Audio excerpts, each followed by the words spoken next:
Hello, guys. What's up?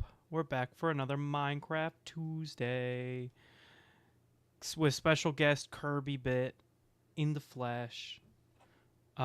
He's working on getting his stuff set up though, so he. Oh, oh! Look, we're best friends now. I don't actually. Let's see. Wait. He's like in the middle of my. You're in the. You're in the middle of my screen, and like. You should be able to drag me around and move me. I don't want to show the options on screen. Are you using Sprout input? Sprout input. What? Or Spout? Is it Spout or Sprout? It's Spout, I think. You shouldn't be capturing VTube Studio directly. You should be using the Spout input. I think so. Then you shouldn't be able to capture the. Oh, I'm not doing that. Then you're not doing. I'm not doing that. But yeah, I can't move you. Every time I move, I'm moving myself though, not you. You're moving. Look at you. Oh, I have to move me. Yeah. Here, I'll.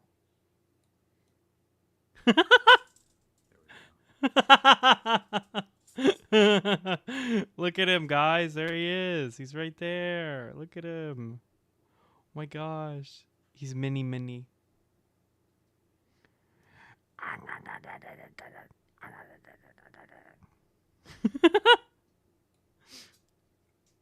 Wait, you should go on top of my hat. Hang on, I'm fixing my tracking real quick. Okay.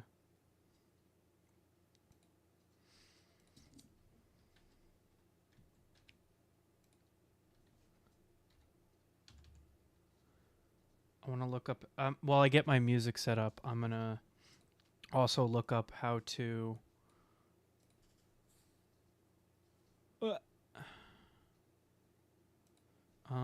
what is it? Jazz. Where's the ones that I've been playing?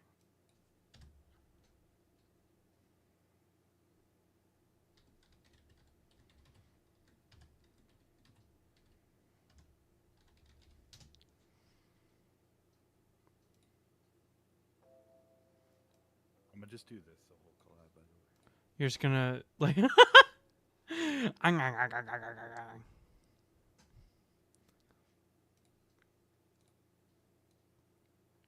Here, I'll adjust. Look. Then we can be even. Wait, hang on. We gotta get the real size difference. Actually, hey guys, it's me.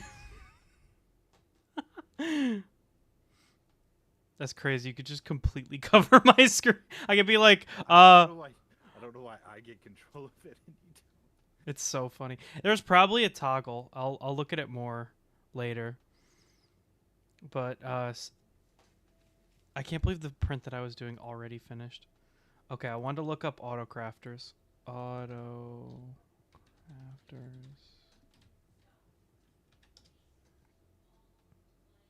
Oh no, I don't have the fast chest thing installed, and I'm in. Hang on, I gotta relaunch Minecraft. Recipe. I forgot to look up the recipe. I just looked up autocrafters. Okay, sweet. I need a dropper.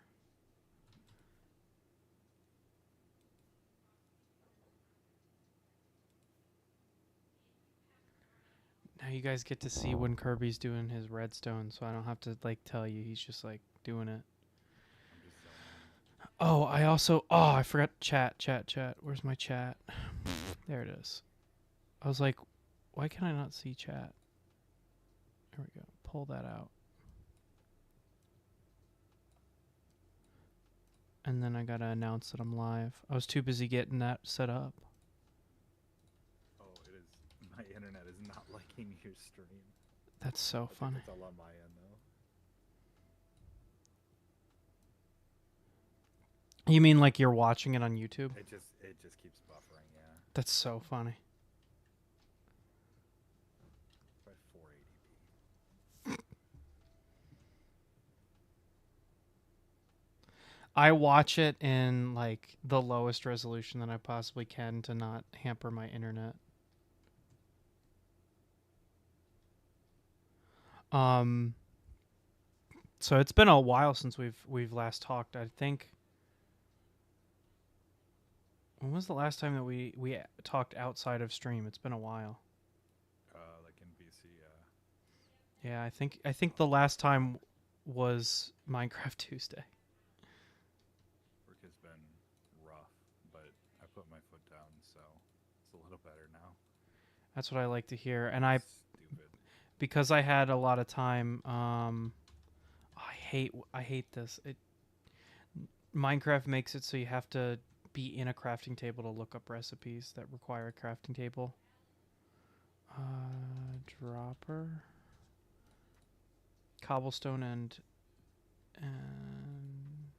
redstone. So I spent, and I kind of want to redo it a little bit because I did it dumb.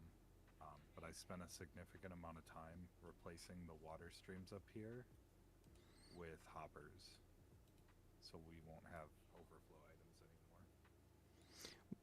How does it affect the lag? I'm sure it's harder on the server. Well, I don't know if it is. I think hoppers moving items is easier on the server than water stream moving items slash entities. Gotcha. I think it's lighter on the server. I think I actually don't know, so it's up. faster through them, but we're not really concerned with speed. And we were getting so much overflow, it was just kind of a joke. Gotcha. And if I put barrels up here for some reason. If I replace them with composters, they're a lot quicker. I don't know why I put barrels.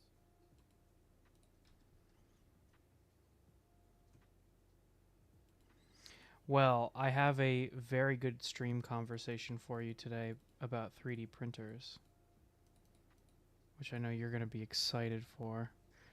Yeah. So what I'm trying to figure out is auto. Oh, they just call them crafters. They don't call them auto crafters. Yeah, they're just crafters. That sucks. What? Why does it suck? Yeah. Because auto crafter sounds cool. I guess. You make a composter. It's wood slabs in the style of a cauldron. Oh, is it just, it's all wood slabs, yeah. Mm-hmm. Do we have a thing for like regular crafting tables? What do you mean? I know we make so many of them. Like a in the auto sorter. Yeah, there should be somewhere, I just don't know where. I told chat when I was playing DuckTales, I was like, now that they can see my mouth, it's gonna be. They're gonna see how many times I do the tongue sticking out while I'm thinking. You don't have a toggle for your tongue, do you, though? No, but I might get one in the future. Okay. So yeah, Are you using iPhone tracking or? no, I couldn't get it to work, so it's just a webcam. Because for the tongue sticking out and like cheek puffing and stuff, you do need that iPhone tracking. There is a way to do it without iPhone tracking, but it's a little bit more complicated to set up.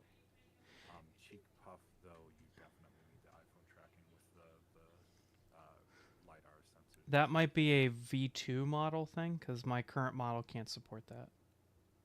Yeah. But hey, for those of you that didn't know, you can get a 3-year subscription to VTube Studio for $60 if you're a student. So I have access to VTube Studio for No. 3 years. VTube Studio is. Or sorry, not Live 2D. Live 2D. Yeah. I have been going like crazy since we last talked.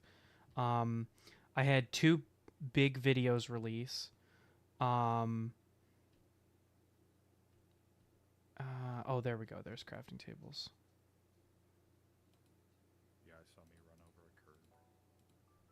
Yeah. I shouted you out in the video. Yeah. I figured you'd like it, so I didn't consult you on it. Also, did you like the thumbnail? What was the thumbnail? We're Weezer. Oh, yeah. I was like, this is really good. I like this. But so before we talk about like stuff for me in the channel, I thought what I kind of wanted to talk about was I'm going to Micro Center, and I was like, I'm probably going to end up buying another printer unless I talk to you. I wanted, because you know like what I'm doing and nobody else really does, and so like I'm trying to bounce like ideas off of people, and they're like, well, I don't know. So I'm going to pitch you the hypothetical from my point of view, and then you let me know what you think. So I know obviously you made the joke you like to gamble. You're absolutely right, I do. When it comes to saving money, I love gambling on pre-owned stuff. Okay, here's my thing with that. I mean, your Micro Center, what? It's like a 2-hour drive or something. Well, so the one that I'm going to is like 5 minutes from Mike's house, so Yeah, but like from your house, it's like a 2-hour drive. hour and a half, yeah. Hour and a half. Okay. So I overstate it when I wanna complain, and I understate it when I'm being realistic. okay. So the Micro Center I go to, it's a little over 2 hours, like 2 hours 15 minutes. Yeah, I know. We were there. And I don't really head out that direction that often. So for me to pick up an open box and then have to go back within what is it, like a week or two to return it? Not So a brand new printer is 30 days. I don't know what an what an open box is, because I think it's the same. So every for me to open go box I've back- gotten has been as is, and so okay, that's for why me I've to never go gotten back one. within a month, it just does not make any sense. Especially since, I mean, you drive electric, so your car's way more efficient than mine. Oh yeah. It just doesn't make sense gas-wise. Well, so I would end up spending more on gas going back and forth once than the savings would cost, and then twice would just be a total loss if I had to return it. So I know this is gonna sound like kind of silly, but I want to pitch it to you on the opposite end, because I'm not looking at it on a like getting to Micro Center end. I'm actually looking at it on a like what makes the most sense on like a just buying the printer end, if that makes sense. So I guess I could just like kind of give my feelings on it. So, for anybody watching who's like, what the hell are they talking about? So, I'm going to Micro Center this weekend, and they have an open box K1 Max for $530. It's actually like 520 or something like that. I think I'm rounding up, but with taxes, it'll probably be like 530. And Creality has confirmed that the K1 Max will work with the CFS or whatever the hell they're calling it, their AMS system. The K1 series will work with those, with the new system that they're making.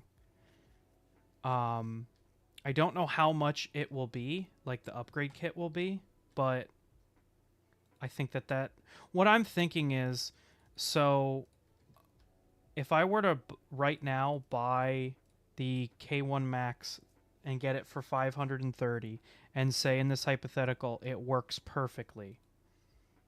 What is it doing? Oh, I didn't set up the crafter yet, so it's just going through.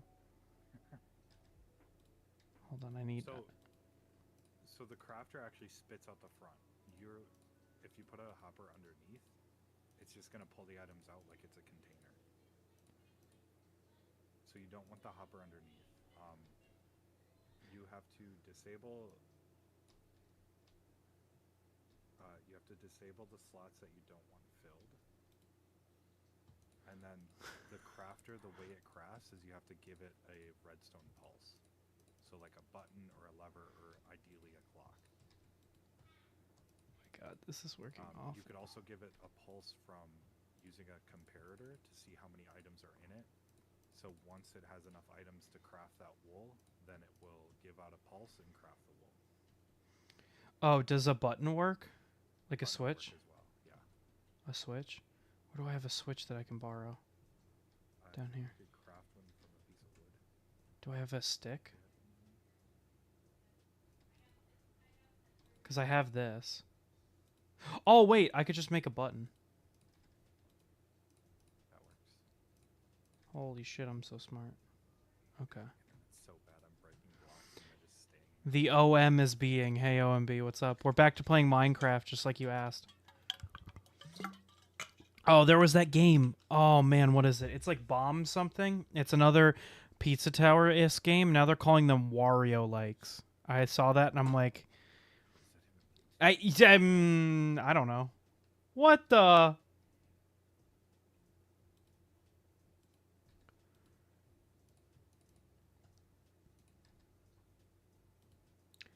Yo, that's so cool. Yo, that's so that's so dope. You can place a chest directly in front of it, and it'll put it into the chest instead of spitting it out. So like, I don't need a hopper. I could just Nope. like, go like this. Directly into the chest. It's like using a dropper. Yo, that's so cool. How do I get it to like keep going?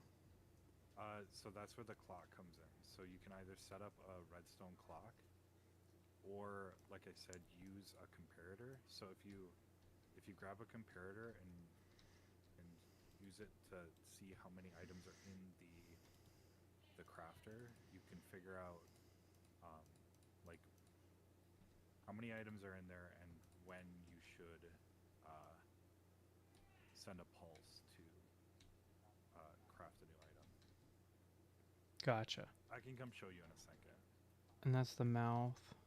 Bring a bunch of redstone. Oh, OMB has a suggestion for next week's game. Is it the Lego Movie again? Which it's really funny that he suggested it because I literally just 100%ed Lego Movie game last week because I was kind of bored.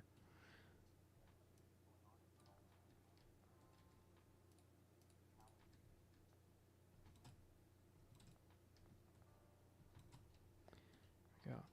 I said next week, so 2 weeks from now. Okay.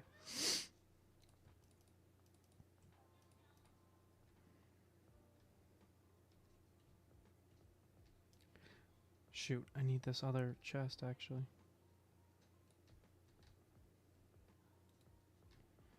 And then I just keep pressing this button. That's so cool. I can't wait to get this working indefinitely. So, anyway, my deal with the sorry, OMB, what's the game that you wanted me to play? And yeah, so what I'm thinking is I kind of want to get that K1 Max because then I have a K1 Max. All of the people that I've seen online say that the Consensus is it's just better than the K1. that's what I've heard. Yeah. And it's a large format printer. I already love my K1 as is, and it being bigger would be like huge because there's a couple projects that I want to do that require that bigger space. So it's like, oh my gosh, I really want it. And it's already been confirmed that the CFS will work on the K1 series. So then I'll automatically have two printers that it will work on. And the differences between the K1 Max and the K2 Plus are just 50 millimeters in X and Y and maybe a little bit in Z, I can't remember, and the heated chamber. But I don't really care about the heated chamber. Plus, it's theoretically possible to add a heated chamber. Yeah, if it also and the other thing that I was thinking is well, first off, so then the what I'm thinking is if I were to buy a K2 Plus combo, it's going to be $1,500. So this would be Oh, everyone got a new style. Yeah, no, Kirby's finally here and not just a PNG. Oh, I've had this for a while. It's just No, this is how Kirby always when I was- looks, but when I was collabing, because Ace didn't have VTube Studio yet. I was just a PNG. are we supposed to be able to hear him? Is audio not working? Uh oh, I didn't check. Hold on, have you not been able to hear any of the audio? Yeah, no, wait, that's right. Why is desktop audio fucking up? Test? No. Test? No. Also, sorry, how is that gold that's printing? Oh, that it's printing well. Shit, they're right. Why is your audio not working? I literally just suggested the game and you didn't read it. I was in the middle of a sentence. I'm sorry. The demo for my game is coming out this Sunday, so play it for next Thursday's game. So 2 weeks from now. I'll look into it. I'll have to see what I'm doing. Why in the world is my audio not working? 'Cause it was working like a second ago. What the heck? Hey Kirby, can you say something for me? Yeah. Keep saying something.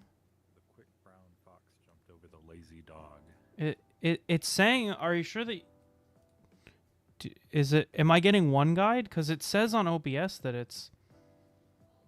Maybe it was just too quiet. Just give me a sec. I'm very, very, very quiet. Like, very quiet. Also, if you're playing music, I can't hear it. How about? It could be that it's very quiet as well. Yeah, no, I had it down because it was too loud, is what people said. I keep getting one guide in and making my audio awful. Is it better now? I think so. Yeah, it's much better now. Okay, all right. I'll raise it just a hair. It's still the audio or the music's still kind of low.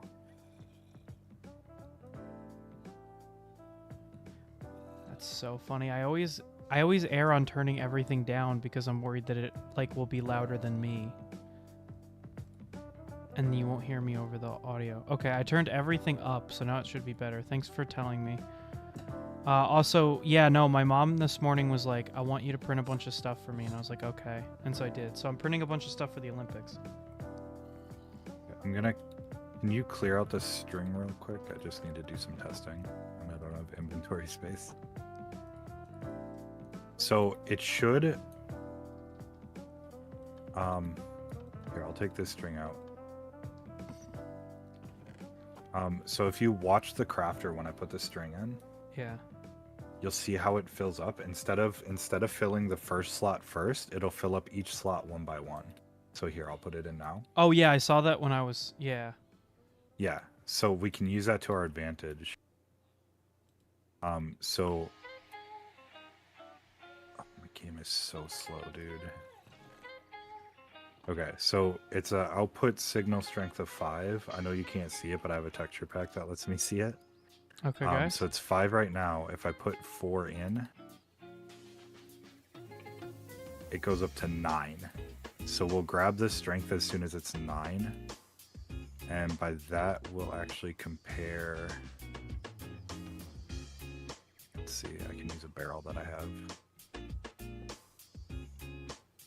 I'll move this over just one to make sure I'm doing this right. So we'll set this to compare. 7 plus 5 is 12. Wait, did Kirby's math Why get is it- wrong? And they love us. Oh, also, 'cause it's a Orc Lily button. had a had another stream with mods, and her like, I really liked that like hot air balloon that you had. It was really sick. What does the observer do in looking at the sapling? It's a random tick generator, so it just makes a noise randomly. Oh yeah, so the sapling will try to grow. Every time it tries to grow, it'll Get stopped. create a block update, and then the observer will see it. Is my stream delay like crazy? I don't know. Let me see. No, it doesn't seem too Actually, I crazy. think I'm just gonna brute force this instead. Mhm. So this is 9, 8, 7, 6, 5, 4, 3, 2, 1. No, it's 3, 2, 1. So now you see how it's ticking on and off? Yeah. So it's seeing a signal strength of 9, going around the circle, and when it hits 1, it's comparing it, or it's actually subtracting it, so it'll go down to 8. Oh, and then But you can that's put an what's causing- observer here, Yep. and it will.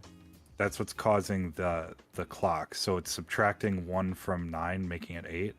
But that 9 only shows up when there's 4 pieces of string in here, so now this is a clock. Nice. So now I can take a signal off of this clock, and I'll just grab a... I Actually, took I the wanna string take it- out. Oh. I So I was want to just take it off trying to the see end if it, here, the like, piece pulsed, that's yeah. actually flicking on and off. The rest of them aren't actually. I guess you could do an observer off of one of these, you're right. I did not grab observers though. Rats. So I'll just take the signal off of the one that's actually flashing on and off. This is going to be really ugly for now, but we can run that Oh around my and actually God. power. Seizure. So now if we fill up the chest with the string, it'll fill up and then it'll craft it. Gotcha. Dude, we did it. Infinite white wool. God, that is slow. Holy shit. No wonder everybody was It complaining is about there. it. The problem is it's the item hopper speed. So we can feed this crafter from multiple sides and make it significantly faster. So it's a 4 block recipe or 4 item recipe. So we could feed it from 4 sides and make it quicker Gotcha. if we wanted. But we'd need to move the redstone because it's in the way. Yeah, we would have to redesign the redstone a little bit. Hey, guess what I have? What's that? Another crafter. Yeah. Also, yeah, that's another way to speed it up is we could just build more of these. And obviously you can compact this redstone. This was just to get it working. That's so cool. I wanted to do that so bad, and now I don't care. I'm trying to think of other ways that it could be like beneficial, but this is literally the only thing that like it kind of benefits. We could use it for the iron crafted into blocks automatically. Yeah, but does this really go through that much iron? I've had to clear this out several times. Yeah, I guess we're Less just so not over lately here. because we're not really down here that often anymore. But if we ever build a new iron farm, like where we hang out, maybe in the Item sorter. item sorter, yeah, then we probably should just automatically craft the iron into blocks just because we're gonna get so much. Gotcha. Because yeah, well, when we were messing around on here for a while, that thing was filling up pretty quick. So any farm that we can craft stuff into blocks that can easily be crafted back, we probably should, just to save on space and yeah, make it so that we don't have to clear it out as often. True. So like the slime farm at the, actually Just I'm gonna go slime do that right now, because the slime farm will fill up in the perimeter. So might as well make that, craft them into blocks, because you can always craft them back into slime, I think.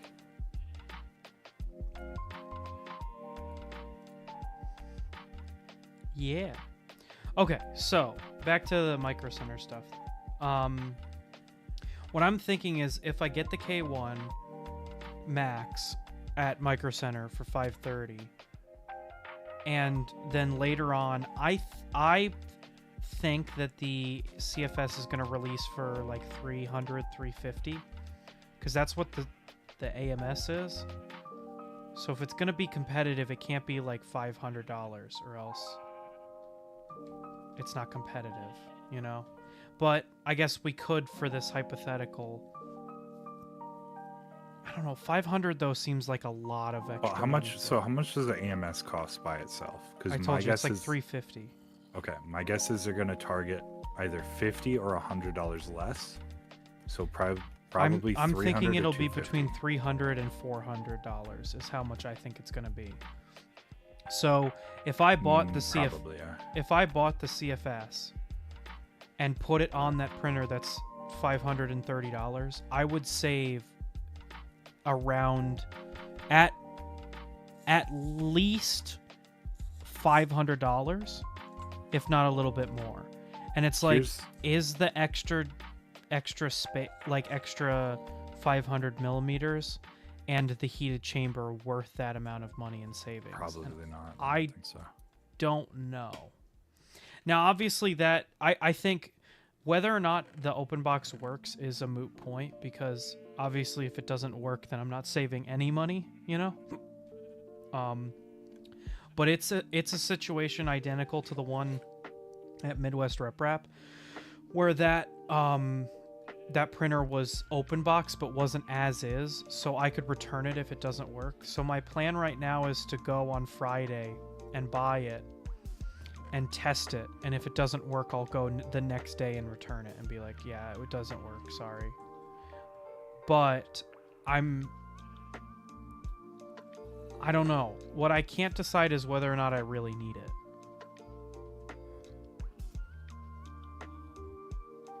I mean, do you really need any printer?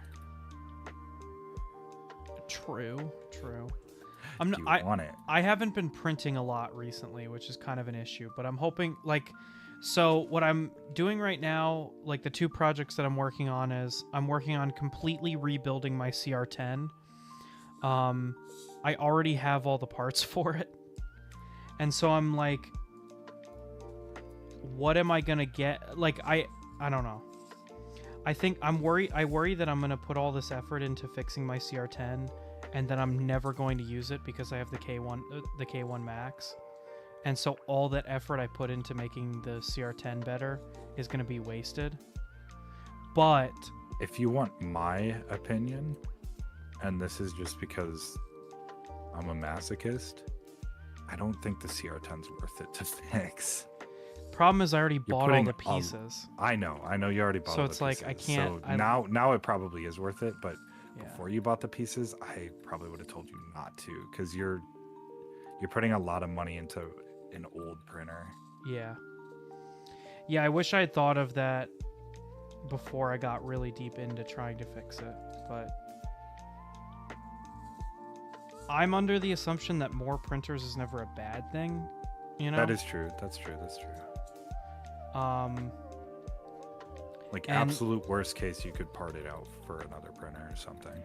Yeah, the problem is I can't really use the parts on anything else because they're kind of very specific. Like, I have this special mount so that I can have the Bondtech BMG mounted with the Spider hot end. Like, it's a really specific... Buy a mount or print a mount? No, I bought a mount. Ooh, there's a problem. Should have printed it. It was on an Amazon Prime deal for $10. Oh, okay, that's not that bad. And I was like, this is exactly what I need and want, and so like I'm gonna buy it. It's not that big of a deal. Because it comes with, the problem with printing it is, well, first off, then I'm limited in temperature for whatever part I make. You know, like if I make a. That's why you print it out of PTG or ASA. But if I print it out of PTG, I'm limited to 240, and I kind of want to print, what's it called? Recreator filament, which is 260. So how close does that mount get to the nozzle though?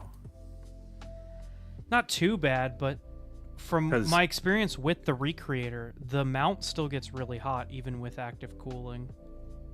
Oh, you're using it to mount the Recreator? No, I'm mounting the hot end. To a printer.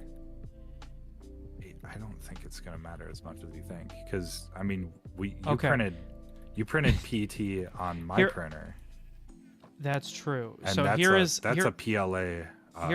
Here's the point. Fan though. duct. I already bought it, so it doesn't matter. Yeah, it's already fair. But yeah, I bought it because I saw a video where a guy did exactly what I'm doing, and I was like, for $10, I don't have to like scrounge around looking for the right part. Because people recommended the Hero Me, but the Hero Me, now you have to buy. It's not free. You have to support the guy on Older Patreon. versions you can still get. What? But And he's there's, done like, that forever. But there's there's like not as much documentation for it. So Yeah, it's like, no, I agree. The the amount of Hiromi's time. pretty difficult to navigate if you don't know exactly what you're doing. I've done enough Hiromi setups that I could probably walk you through it. But yeah, if you want the documentation and stuff, you have to support him on Patreon. So it's like, for that much, I could just buy this part, and then I know that it's gonna work. Yeah. So I was like, I'll just buy the part. I got the new screen, so I'm gonna be able to put that firmware that I love on it, the same firmware that I put on the that printer from my big video. And then I don't have a BL Touch, which I might buy this weekend, because there's an open box one for $30. I might just pick that up. Haha, you're trapped. What are you gonna do now, Stinky? Ha ha ha. I rule. Oh, never mind. He ran out.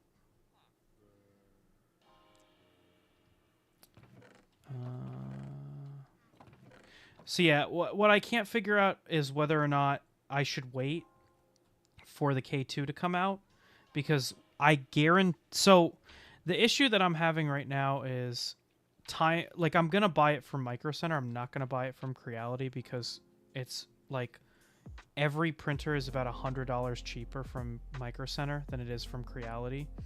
Like, you can get the V3, just the V3, the one that's like basically a K1 but a bed slinger. You can get it right now for like $300 or $330, like brand new from Micro Center. They don't have the V3 Plus yet, but I imagine when that comes out, that's going to be pretty cheap. And I was watching one of the guys that I watch, Frankly Built. He has a print farm of K1s that he's been running since they came out. He also has several Bamboo printers, and so he like compares them, and he was like, these K1s are like the greatest printer I've had ever. He's like, the reason that I like them more than the Bamboo is that like they're more open than the Bamboo is. So Yeah. he's audible, so win. Yeah, Kirby's audible now. Here's we talked about this a little bit in text. The new what was it, K1 SE? That I really don't want to Okay. talk about that. That looks like such a lame waste of money printer. I would not recommend that to anybody. But here's I'm my sorry. thing. If the price is right. I don't think If there's a it's- way that you could make the price right. Because What if it's the same price as the Ender 3 V3 is right now? I think- would recommend getting the V3. I don't. First off, I don't think it would be, because that would mean that it would be Eating into its own sales. Yeah, and it would start eating into the K1 sales too. You know, I think if it's I don't know why they're how would it eat developing in? It's gonna be. It has to be cheaper than the K1. No, that's true. That's true. But like So right now, that's my thing. my point if is, it's only a few. what bucks, are you not? If it's like, What are you losing by getting it? And it's like, I don't know. so It it's just it's seems not enclosed. I don't know. it seems I just think like if the really price is right, dumb. I think it's cool. But I think they're trying to compete with the P1P. And it doesn't make any sense, because even Bamboo fans don't like the P1P. They say Yeah, I've true. heard a They lot say of just- Bamboo they fans say who are just like, get this is a waste get of one money. of the bed slingers. Yeah, Yeah. usually. They're like, The thing is, when the P1P came out, there weren't any bed slingers. So at that time, it made sense. Core XY, you mean? Because it's like, huh? There weren't any Core XYs. No. I'm saying in the Bamboo line, if you're looking at a Oh, Bamboo printer, yeah. the P1P was the cheapest option. But now there's cheaper options, Yeah. arguably better printers. But that still what have I'm AMS arguing support. is, you were saying that it's basically just like a stripped down K1, but that's what Yeah. the V3 is. I mean, technically no, but yeah, no, I get you. So, I mean, not on a physical end, but on a quality end, from people that I watch that have tested both, they've Yeah. said that they are almost identical in terms of quality. The only difference is a slight drop in speed. But what Frankly Built was saying, and I can send you the video for it, he said even the drop in speed is nearly negligible for most prints. And we've noticed that. Like, we haven't really like there was a huge like advantage to like a huge speed bump going from Bedslinger, but like I mean, it depends I on the don't know. type of print you're doing as well. So if you're loading up a build plate and you're going from Hey Tim. what's the default? It's like 200 millimeters per second for the K1. Yeah, they advertise 600 for both of them, but I would never print that fast. So if you're going from like 200 to 150 and you're printing one thing, you're talking about like, Yeah. we'll say like a 30-minute print versus a 35-minute print. Not a big deal, right? Oh, the delay is like 15 minutes? How? Are you making sure that you're watching live? Oh. No, that's what chat's telling me. They're telling me like it's a 15-minute delay. How?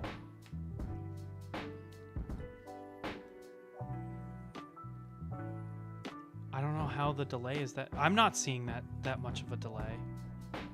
No, it's like a few second delay for me. I'm getting one. That popped up. When did you post that? I just sent that now. Oh, okay, yeah. I was 'cause responding that came up because instantly. if it's a 15-minute delay, I don't want to respond in voice and then they have to wait 15 minutes for us to explain how to No, yeah, no, how that's to go live that's again. funny. They're probably just scrolling. Oh yeah, no, that happens to me sometimes when I click Yeah, on the video and then like Yeah. Sometimes YouTube also just decides, hey, you're watching from the beginning of the stream. Yeah, it does that to me on the playback when because I always have the stream open on YouTube to make sure that I have the that it looks good on a YouTube end. I can't hear it, which is why my audio is always messed up, but normally I don't mess up the video. So yeah, anyway, what I'm trying to decide is whether or not, because I'm getting really anxious, I really would like to get a K1 Max because I really want to print with a larger like footprint. And I already know that the thing that I want is multicolor and I want a bigger printer. And so what I'm trying to figure out is whether or not I'm obviously going to be saving money, but the question is whether or not it's going to be worth the money that I'm saving. Because, so here's the other thing that I'm looking at. The CFS K2 Plus combo is right now going to market for, what did they say, $1,500? And when it comes out, I know it'll go on a sale because that's how Creality rolls. Yeah. And then I know Micro Center will discount it. But the problem is I don't know when Micro Center will get around to doing that. Because right now they're not selling the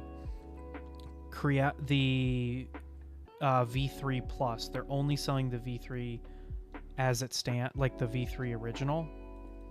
So I'm like, how long am I going to have to wait? Because it doesn't come out until November. And then I'm going to have to wait for Micro Center to get it. So it's like, how long am I going to be waiting for this printer? You know, I kind of want it now so I can start playing around with that larger footprint. So I don't know how to feel. Do you kind of get what I'm saying or no? Yeah. Especially if Creality doesn't want to make the CFS available right away because they want to sell K2s. Yeah, that's the thing that's I'm what not I'm worried sure about. Is it's going to be a while until you can buy it by itself. Hopefully not, but it could be. Yeah, the question is which will happen first. Will the K2 be available at Micro Center, like the K2 combo, or will the CFS be available at Micro Center? Which of those is going to be first? That's the question. So I don't know. That's why I'm kind of hesitating. If it wasn't for that and it was just like I don't know. The other reason I'm thinking that the that the size doesn't matter as much to me is because I think I've kind of made up my mind that eventually, I'm talking like maybe a year from now, maybe even longer, I want to get an SV08 and do the tool changer, because that looks legitimately like amazing. And so I'm okay giving up some of the features of the K2 because they would be in the... Some of the features that you give up by getting the K1 Max instead of the K2 Plus, you get with a better printer, like the SV08, for instance. It's like that's kind of where my mindset's at with that. Does that make more sense or no? Yeah. That makes sense. So that's why there's kind of like a lot of things on my mind when it comes to this printer, whether or not I want to buy it or not. And I just don't know. I also don't know if I really need it because I want to print stuff that's bigger, but I don't know if I need the speed. What I think I want more is the reliability of the K1. Because my K1 right now, I can have something ran off on it. Like today I turned it on, I've already printed 8 of those metals that you're seeing. I mean, you can get any printer working that reliably. It's just the amount of work you want to put in beforehand. Like all of the work I've put into my Ender 3 V2 and that Ender Pro, I still don't have them as reliable as the K1 was out of box. And it's like my time's becoming more and more valuable as I stream more. So it's like, I just don't know. I would argue, as far as my printers go, and I'm not saying my K1 isn't reliable. My K1 is bulletproof, basically. I would still argue that the Ender 3 that I brought to RepRap is still more reliable than the K1. But I put a ton of time and effort into that. Because that thing, I mean, it's just click, print, walk away. I've never, in thousands and thousands and thousands of fire. No, that's still Marlin.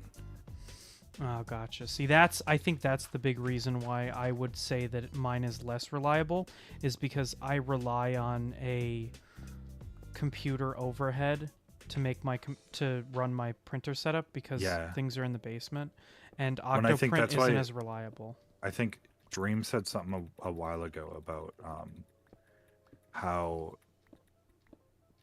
Clipper's great, but it makes a lot more sense to, once you have a setup and settings that work, you should switch back to Marlin with those settings, just so that it's a lighter overhead, you have less stuff that can fuck up, and it's just the firmware. So that makes a lot of sense. I have a dumb question. Mm-hmm. Can you run Clipper that like runs a Marlin printer? No. Because what I really would like to do is, I already have the firmware for all 3 of those printers. It's just I need an alternative to Octoprint that's more reliable than Octoprint, and they just don't have one. Switch to Clipper, yeah. Damn it. Because that's the only reason that I don't print more on my other printers, is because I turn my K1 on, and in 5 minutes, it's ready to print. So the way that Octoprint works is it's sending G-code commands over the serial connection, over the USB serial connection. The way Clipper works is it's similar. It's sending commands over the serial connection, but instead of G-code commands that Marlin interprets, it's directly controlling the motors. So it's sending commands to tell the printer mainboard, it's telling it which pins on the CPU to turn on, which to turn off. Gotcha. It's directly controlling the CPU. So that Marlin middle layer is completely worthless.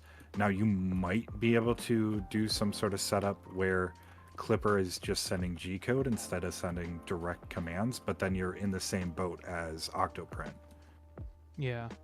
And that's, so you're kind of losing all of the extra features, and then you might as well be using Octoprint.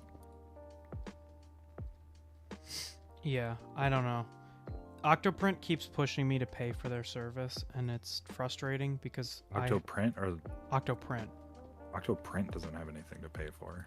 They now have it to support the developers. Yeah. They're like, please, we need. They're doing the Wikipedia thing Oh. where it's like, we survive off donations. Oh, I see. If I yeah. work full time on Octoprint and I'm like, blah blah blah blah blah. Okay. Did you look it up? It just opened Octoprint's website. Oh yeah, yeah. And I mean, the other thing that like really sucks is I depend on the time lapses because that's how I run my YouTube channel is through the time lapses, and Octoprint's time lapse feature is good, but multiple printers are hard to manage under one. Like,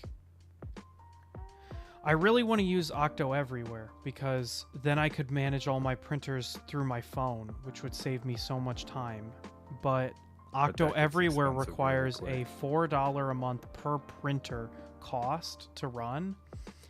And I just don't have that kind of money to spend because I'm looking to run, and they don't have like a bundle where you can do multiple printers. They have a flat rate that's $4 a month per printer.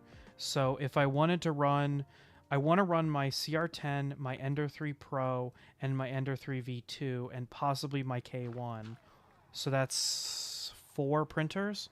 So times 4, that's $12, right? Am I doing no Per month. $16 per month just to run Octo Everywhere, and then on top of that, there's something else that I'm missing. So yeah, just to run my printers, it would be $16 per month, and I'm like, I can't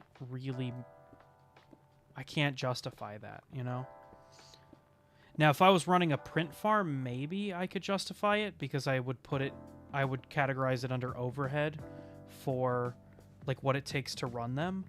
But I don't run a print farm. I run my printer for my videos. But even then, like how often, like Octo Everywhere is nice, but how often do you need to manage a prep farm remotely? And there's other, I use use solutions for that. Like, yeah, I use it quite a bit because there's much better solutions for that. Yeah, I don't know what to do because I think the deal breaker for me is running it from my phone is so nice because, like I can pull it up while I'm doing anything in my house and just like take a look at it real quick. Like while I'm doing my research, I just pull my phone up and there's the camera right there, like with the print on it, and it's like so simple. So yeah, I don't know. I was running Dreams through how to set up the K1. He was like, holy shit, this thing prints so fast. I was like, yeah, that's what Core XY is like. Shoot, I need more lanterns. I don't have lanterns.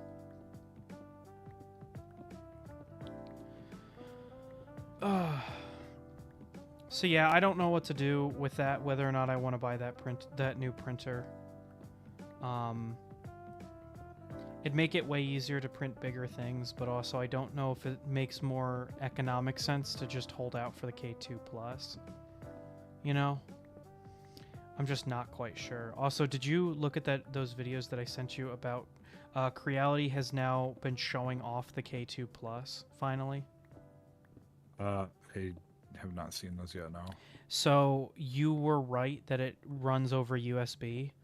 And it works almost identically to the AMS, which I know is not a surprise to anybody.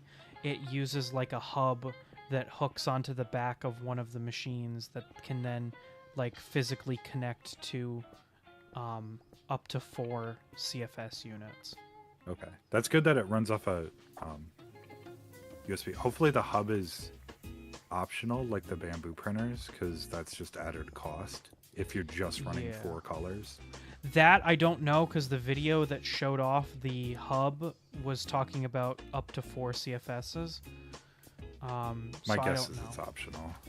But the kind of the reason that you were like, oh, I don't know when they'll release the CFS, I think they'll release it right when it comes out, because they're marketing it as up to 16 colors, and that's false marketing unless you can buy another CFS.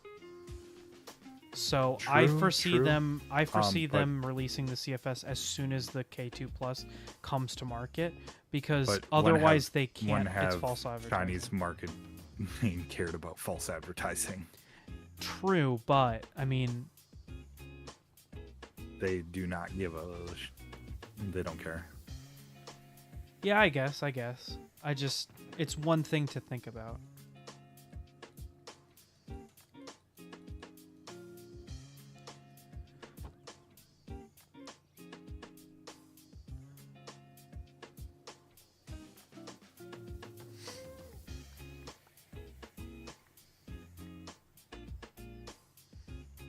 Are you still thinking of getting an SVO8? Yeah. I need to save money. right Gotcha. now. So, what are some other big things that I've been doing? I mean, the biggest thing was all the channel rebrand stuff. Did you get to see the Universal merge last week? Yeah. That was sick. I was so excited. I've been planning that for Gigi and I had been planning it since December. It pretty much went exactly like I planned, which was really awesome. I was thinking about like sending a DM out to the group chat to be like, who wants to play? But I ended up not doing that because I was like, this will just be like my stream, you know? I don't want anybody else to have to worry about it. Oh, okay, good. So now you're live. Now you're not 15 minutes delayed. Hopefully. So yeah, no, the channel stuff was super cool. Now that I'm in like this, there's a little bit of a lag on the videos because I edited them before the channel rebrand stuff had happened. So you'll notice some of my videos that'll come out will still have like the old branding on those. And I guess that's a little. That's a what do we call it in the VTuber world? Immersion A little break. fucky wucky. That's immersion break, which I apologize for, but I like to be a week or 2 weeks ahead on video content so that then I can have more flexibility in what I make. Like, for instance, I've had a project that has been finished for, oh god, how many months? I think I finished it in December of last year. That's just been sitting waiting for me to post. Actually, no. I have a video that I finished in September of last year that I have yet to post because I just haven't liked the way that I edited it, and I want to re-edit it. So like this flexibility allows me to pull stunts like that and still have a consistent upload schedule, which is nice. But yeah. I have to use the bathroom. You would. I do. Now your model's gonna do the VTuber Wait, thing. watch this. Watch this. Ready? All right. I'll see you guys in a little bit. I'll be back. That was great. I love that. Okay, I'll be back. Now it's just us. Guys. So yeah, continuing on conversations about stuff with the channel. On a personal level, I have a couple really big projects that I've been working on. So I apologize if I sound tired or if some of the videos in the coming weeks are a little I was living the past while you're living in the future. Thank you. Back to the Future. You did it. You got in your DeLorean and you went. You got the 19.21 gigawatts of energy to get 15 minutes back up to speed on the stream. But yeah, I've been working on a ton of personal projects, I should say. There is a really huge one that I can't talk about, and depending on how it goes, if it like comes to fruition, I don't know if I'll ever even talk about it. But I have my fingers crossed that it goes well. That's kind of one of the hard things with content creation is you never know whether or not a project will pan out. So it's kind of hard for me to be like, I've got this big project, and then if it doesn't pan out, it's like, well, crap, my viewers are not going to know that I was like working on this, and I can't make a video and be like, yeah, I failed, guys. So we'll see. I have my fingers crossed. But it took a lot of personal work, so I'm really tired. Honestly, was debating taking next week off of content creation just for a little bit. Maybe not streaming, but definitely content creation, just because I'm kind of very tired. It sucks because I just had those 2 really big videos come out, but those took a lot of work to make, and so I've kind of had a lag in I should say, so I had the videos like filmed and made, but the problem is like the editing takes me a long time. So the Ender 3 Pro video took me, I think, a day and a half just to edit, and the Midwest Rep Rap video took me just as long, because even though I had all the footage and I had the script, it still took me quite a bit to edit. And that's not to take into account all the like stuff that I had to do for the video that wasn't just editing. So I don't have as much of a backlog as I wish I had of like shorts content to do, in the meantime. So we'll see. I also kind of want to take a break so that I can get ahead again, so that I can again work on some bigger projects. And I guess I need to get better at managing my time just in general, so that I can do those bigger projects with projects without them wiping me out completely. But I think the tough part is I'm a one-man show here, so like filming, editing, recording, editing, coming up with the video idea, all that stuff is all me. So if I'm not doing one thing, it's just not getting done, so it takes me a lot longer to do everything. So yeah, but I do have I have a couple big, or not big things, sorry. I have a couple of fun projects that I hope to push out quickly here coming up.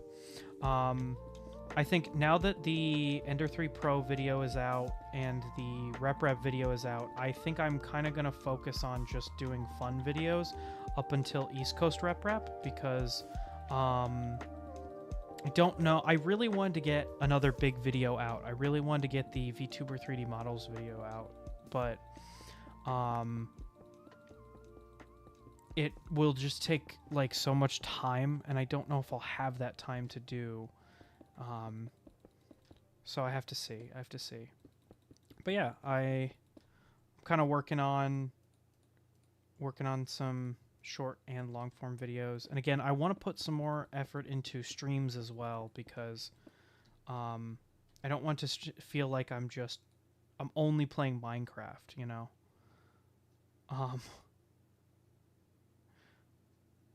I want to play some fun, do some fun stuff on streams as well. One of these has to have dirt, right? No. Is it you that has dirt? Yeah, you have dirt. Might need to go and get more dirt. See, I think that's kind of why today is just more of a chill day. I might go onto the perimeter and make some pixel art to end the stream off. I don't know when Kirby will be back.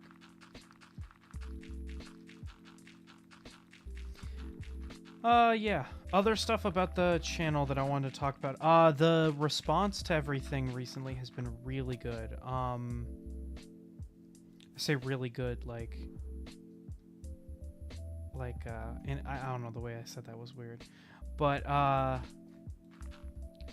the Ender 3 Pro modification video did really well, for me at least, in terms of views and comments and engagement and all of that, which is exciting because, one, I put a lot of effort into that video, but also it just means it's something that people want to see more of, which is exciting because I have another similar video coming, or like that I'm starting work on, so it means that people will most likely actually watch that, which would be nice.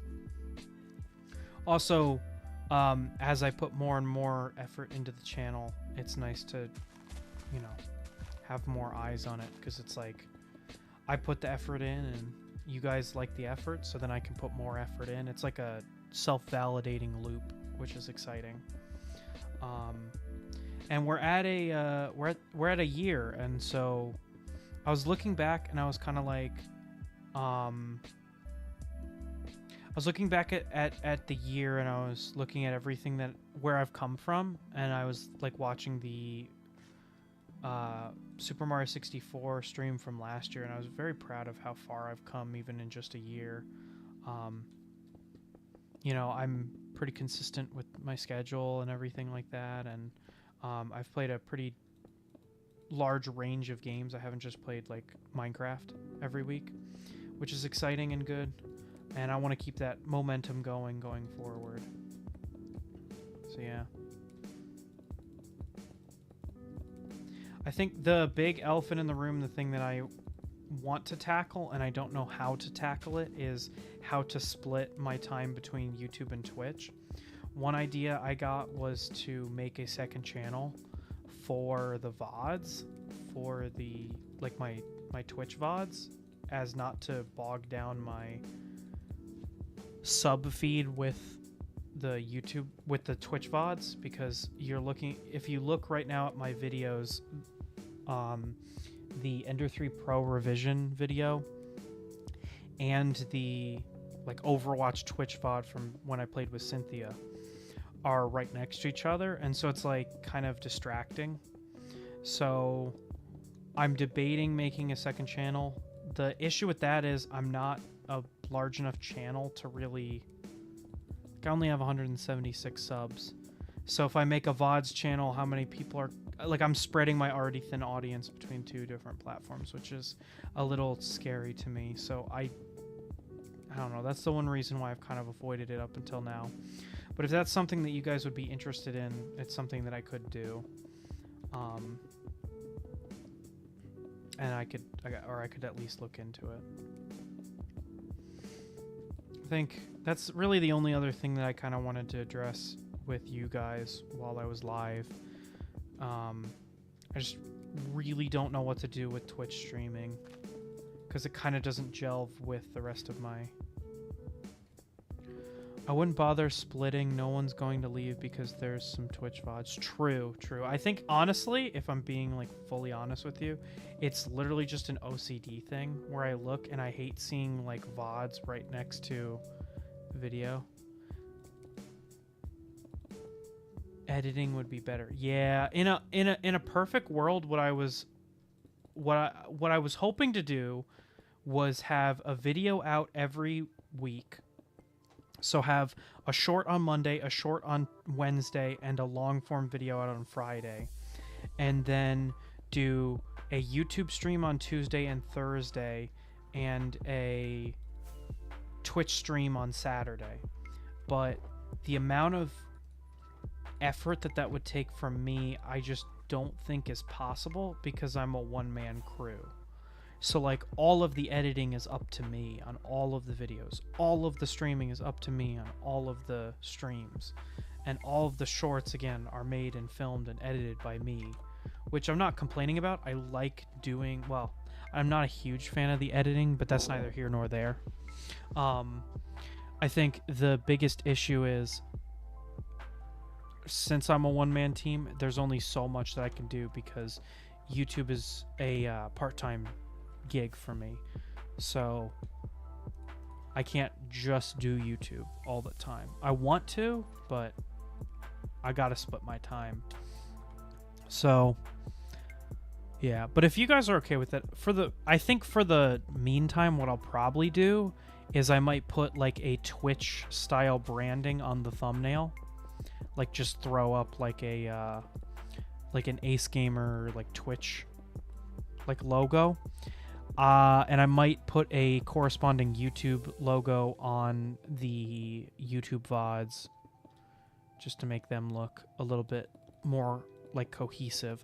Another thing that I could do, and I don't know if you guys would be interested in that, whether or not, I don't know whether you guys watch my VODs regularly or not, but I could put all of the VODs for YouTube in a big playlist. Although they're already in the live section, so I feel like that's kind of a waste of time, because the Twitch VODs are already in a playlist where it's like Twitch VODs, I think is the name of it. But I have to go in and do some work, like some, what's it called, maintenance on that coming up here. I think the only other thing that Gigi and I have been working on is I have a link tree that like has VODs get so little views. They're really for people who miss them. That's true. That's true. I think it depends. I'm a huge VOD watcher. Like the way that I watch a lot of VTubers is through VODs. So I probably have a skewed view of the way that I look at VODs. I think they're like really important, but Kirby's told me that like nobody really cares about VODs. So I don't know. I like having them up because for me, one, it makes it so that like if I need footage for a video, I can just download one of my VODs. Hello? Oh, he's back. Sorry, I was having a heart-to-heart with chat about like channel stuff, so that's all. And I know exactly. Oh, he's back. Look at, there he is. There he is. What's your opinion on how do I catch you up on what we've been talking about? So I was talking about I want to stream on Twitch more, but one of the reasons that I don't is that Twitch VODs don't have a great place on the channel, because all of my shorts are in the shorts section and all of my streams are in the live section. But if I post my VODs, they go under the video section right next to my regular videos. Start a new YouTube channel just to dump the VODs. That's what I suggested, but I said I'm a little gun shy of doing that because I already have a small audience. So splitting that audience is, I think, going to hurt me. What chat said is that they don't necessarily care that in the short term, the VODs being up on the YouTube, like on the channel page, doesn't necessarily interrupt things, which I don't know. I think having full-length VODs uploaded under your video thing is going to hurt you as far as viewerships, because if people see it and realize that it's a VOD instead of a normal video and they don't click it because of that, you're going to be losing interaction and YouTube's going to push the video less, right? But to that, and what chat's bringing up as well, is when you post it, you can say don't show to subscribers, and then it doesn't hurt your channel analytics as much. True, which is actually something that what's his name brought up in his video. I always call him TechNepo. Pirated Software or whatever his name is. Pirate Software? Yeah, he brought that up as like a way to, if you have a video that you're putting out just because you want to put it out and not because you think that it, like let's say you put out a video that you think your subscriber base won't like, you toggle the don't send to subscribers, and then it helps you analytically a little bit better. But what I will say is my most recent videos did really well for video standards. They have less views than my shorts, but my shorts are my shorts. For videos, they have a lot of views and good engagement, so I'm not super worried about it. I don't know. It's just something like when I stream on YouTube, I have to worry about making a thumbnail, and when I stream on Twitch, I have to worry about how am I going to get the VOD put up. And so those are the two big things that limit me from streaming just whenever I want. My thing with the Twitch VOD thing is. You're not necessarily uploading the Twitch VOD so that people watch them, right? Because let's be real, not a ton of people are going to watch them.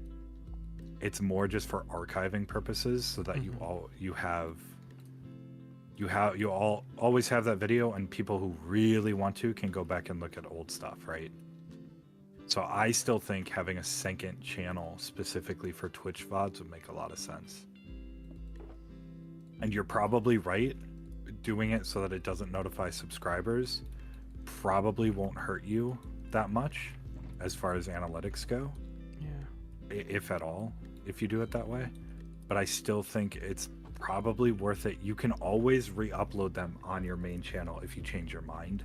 I just think for the time being, just so that you have it archived, just make a second channel and do it. But then at that point, if it's just for archiving, why even make a channel to begin with? And why not just download them directly and store them on my hard drive? So that you don't have to store them on your hard drive. I mean, if you want to store them on your hard drive, then. But that's sure. That's kind of my point, because if you're using the channel just as an archive, why not just have an actual archive? Because, like, say one day not that it's going to happen, but, like, say that, like, I lose my password or something, then the archive's dead and I have no access to it. So, like, at that point, then it's not even worth saving the VODs to begin with. Because, like, I could just save them to my hard drive instead of a channel. I wanted to so the thing that I'm want to do is some of the supplemental streams I want to do on Twitch. So, like, when I'm doing 100% playthroughs of video games, I want to do that on Twitch, because it makes way more sense to do a Twitch stream than it does to make a scheduled stream and be like, okay, today I'm going to be grinding through this game, you know? Like, what's an example? Spider-Man. I had a couple people who were like, oh, we want to see you, like, play through the DLC and, like, get 100% completion. But, like, I've already streamed the game, like, 8 times on YouTube. And so I don't think I'm going to get any new viewers on YouTube. But on Twitch, then I could have people go to Twitch and watch me go through and do the like the 100% grind. And also then I want Twitch to be like what I do when I'm making a fake mangrove swamp is the hardest thing. Yeah, no, it's tough. And then the water doesn't come out right because Minecraft's weird with water physics. Anyway, so yeah, I want to have Twitch stand as a way for me to make, like, I'm just in the mood to stream right now and it's not on a schedule, but I want to keep YouTube as like okay, every week I do this, I stream at these times, you know? If I were to stream on both. Another thing that you and I think Dreams brought up was streaming on both at the same time, although I just don't know whether or not that would be a great idea. If I was going to stream on 2 places at the same time, I would stream on TikTok and on YouTube, because... Why not all 3? Well, I can't imagine what that would do to my internet, but the reason I would stream on Twitch is because right now, of all of my social medias, TikTok has the furthest distance from my YouTube channel. Yeah, and I want to bring more. I don't of my think TikTok it's a terrible idea to stream on YouTube and Twitch, and then just sort of like figure out where the community goes from there. Yeah, like I think for the meantime, I'm probably just gonna keep uploading the VODs onto the channel. If anything, to show YouTube that I'm still active. And I don't genuinely think that my subscriber base really cares, because I think a lot of my subscribers come from my shorts content anyway. I mean, it's not about them caring; it's about the number of subscribers versus the amount of interactions that you get. So each one notified that doesn't click on it, or each one that sees a video and doesn't click on it, is technically negative. So interaction on YouTube's side. I get what you're saying, and I know that what you're saying comes from, like, what you've heard other people say. However, I just gotta go based off of what happens on my channel. Yeah, that's fair. I don't Plus you're- find that views and interaction have any correlation on how a video does. Yeah.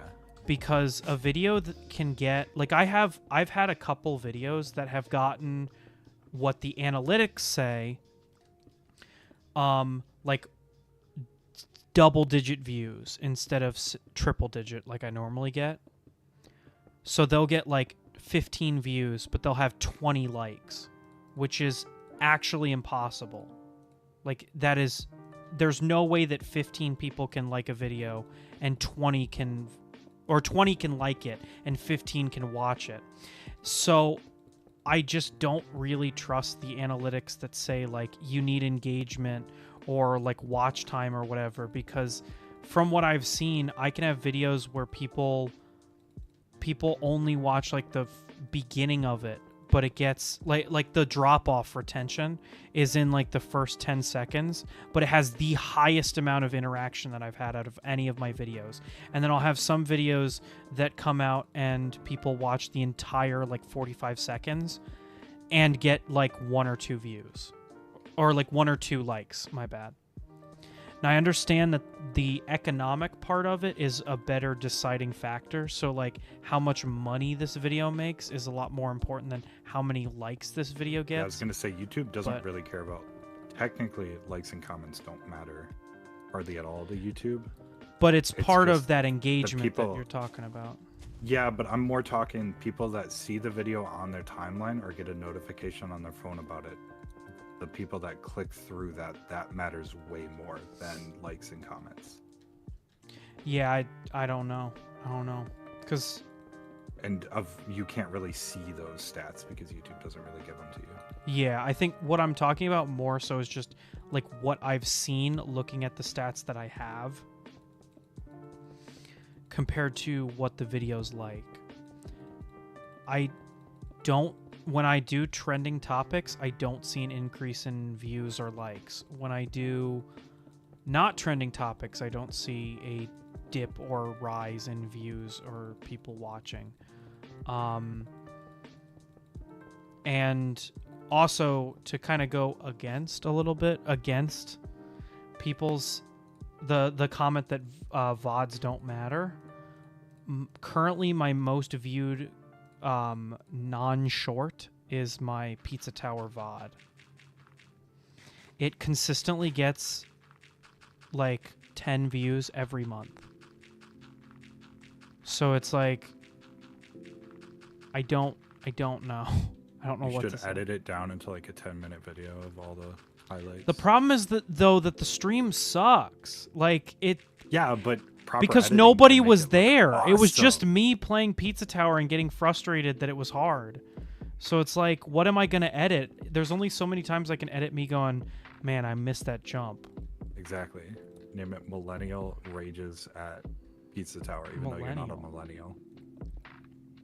That's how you get the engagement, though. True.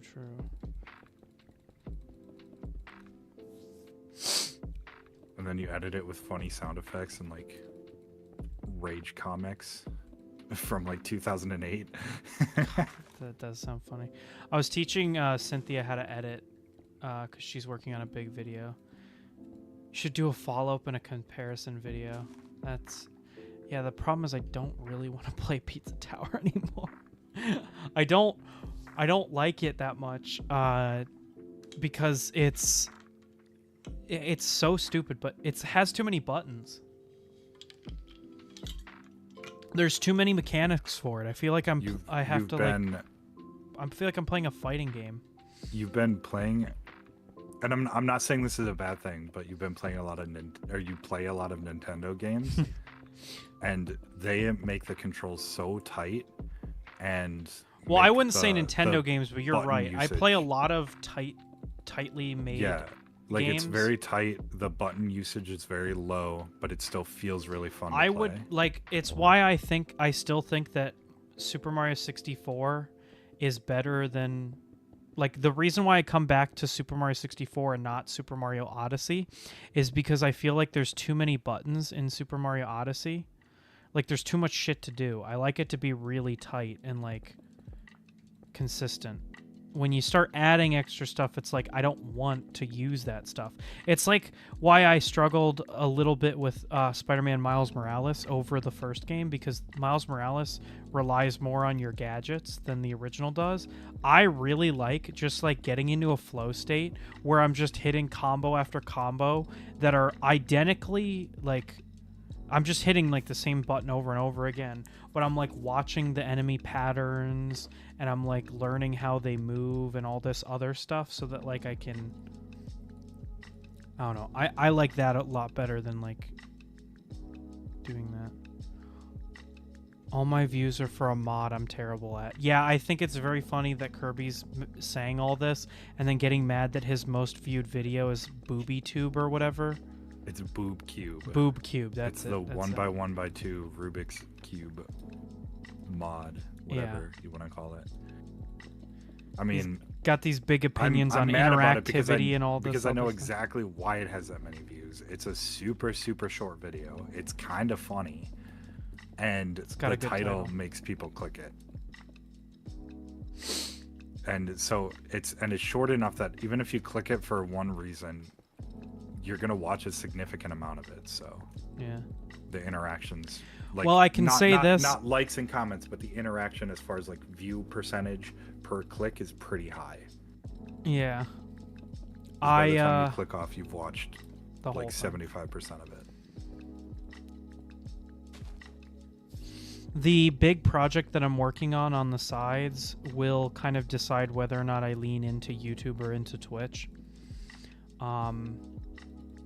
So, yeah, I guess it's great that you guys all have opinions on it, but I think not to be a contrarian, I legitimately wanted feedback on all of it, but I think the decision's kind of going to be out of my hands on this one. Hold on.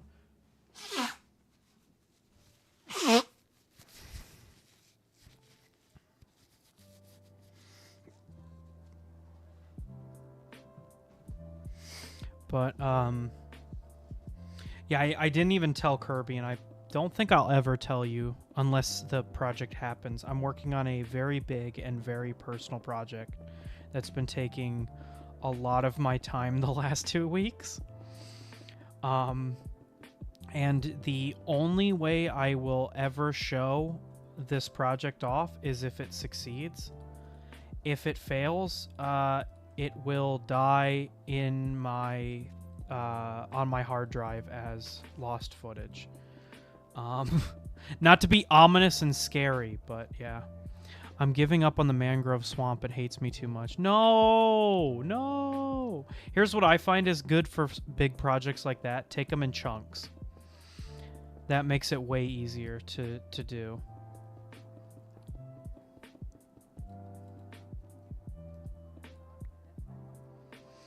I think... Actually, that's a lie. I was about to say you could probably guess what the project is. I don't think there's a way that you could guess what the project is if you had... Unless I gave you hints or a direct... told you what it was. But I don't want to do either of those. I will say there are 3 people... who know what the project is because I needed their help on it. But I've asked them to not talk about it either. But I like to be ominous and scary with things, to be cryptic and what are some other words I'm looking for? What's that one picture of me when I realized I wasn't as quiet deep and and ominous? deep and mysterious. Oh, we're talking about different ones. I was gonna say me when I realize people think that I'm weird and awkward and not dark and mysterious. I only have a 15 by 15 area of the right biome. Yeah, that does suck. Because that's the only thing that kind of really does grind my gears about biome is like little things like dirt and water. You can't replicate it unless you're in the actual biome, which kind of sucks. I'm putting it in the meme channel. The Ryan Gosling meme, of course.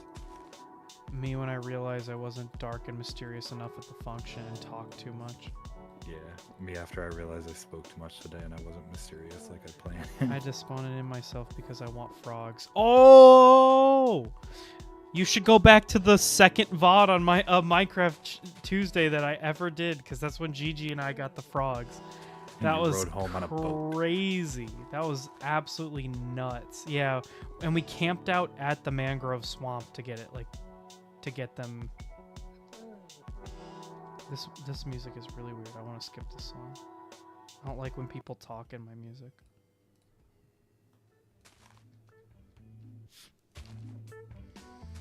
How has your eyeball project been going? I haven't really touched it since that video. Gotcha. I have plans to do more, but I need to buy some like high power servos, and it's like $50 for 2 of them. So I'm just kind of holding off on that Gotcha. because I don't really have tons of plans. Do you say the mouth servo? I can use a normal servo for that, but I want to do like full head articulation. Oh. So I okay. need like a higher power servo for like the neck, because it's going to be holding everything else up. Yeah, no, that makes So sense. I found some like, I think they're like 25 kilogram servos or something stupid. Jeez. The whole world's Maybe as I'm plain except for a few spawned in islands. Oh, I hate when that happens. We got so lucky that our area is relatively diverse. But yeah, no, I've had worlds that are like very plain, and you're like, come on, man. 35 kilogram high speed RC digital servo, but it's $50 for 2 of them. So, I guess what I could talk about, projects that I'm working on that I actually will be vocal about. Recreator. I've been doing a bunch of stuff with Recreator. There was the Colorizer, which I showed off in my last video. That one's been going really well. I haven't tested any more colors since RepRap because I've been making the pet. I used all of my pet for RepRap, and so I've been like, now that I have all the tools that I need to do it, I went through an entire Rubbermaid tote worth of plastic bottles, and I've been just going ham. I might tweet a picture about it, but I think I have maybe over 1 kilogram worth of material that I'd made. I've just been like making it over the past like couple weeks in my free time. I'll like go down and spool up I'll have it like pull while I'm doing other things, because I've gotten it now where it can like run for the most part without me needing to be there and like overseeing it. It can kind of run in the background for the most part. The whole world is plain. Oh, sorry. I like when I generate a world and there's like 5 biomes by spawn, and one is a flower forest and a jungle. The jungle is pretty beautiful. Jungle has the best looking grass. That's true, because it's so green. Mm-hmm. Could you sleep for me? In a second, yeah.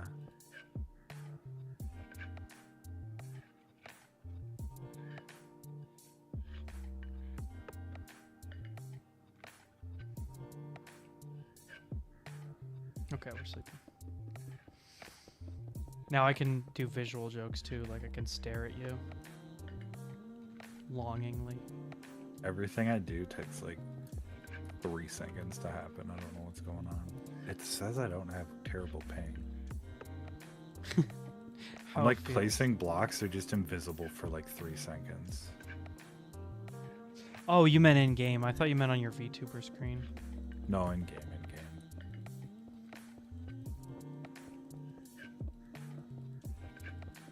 Hey Tim, what's up? Look, Tim, we're together. We're real. We're real. Tim, come to the server. We have auto crafters now.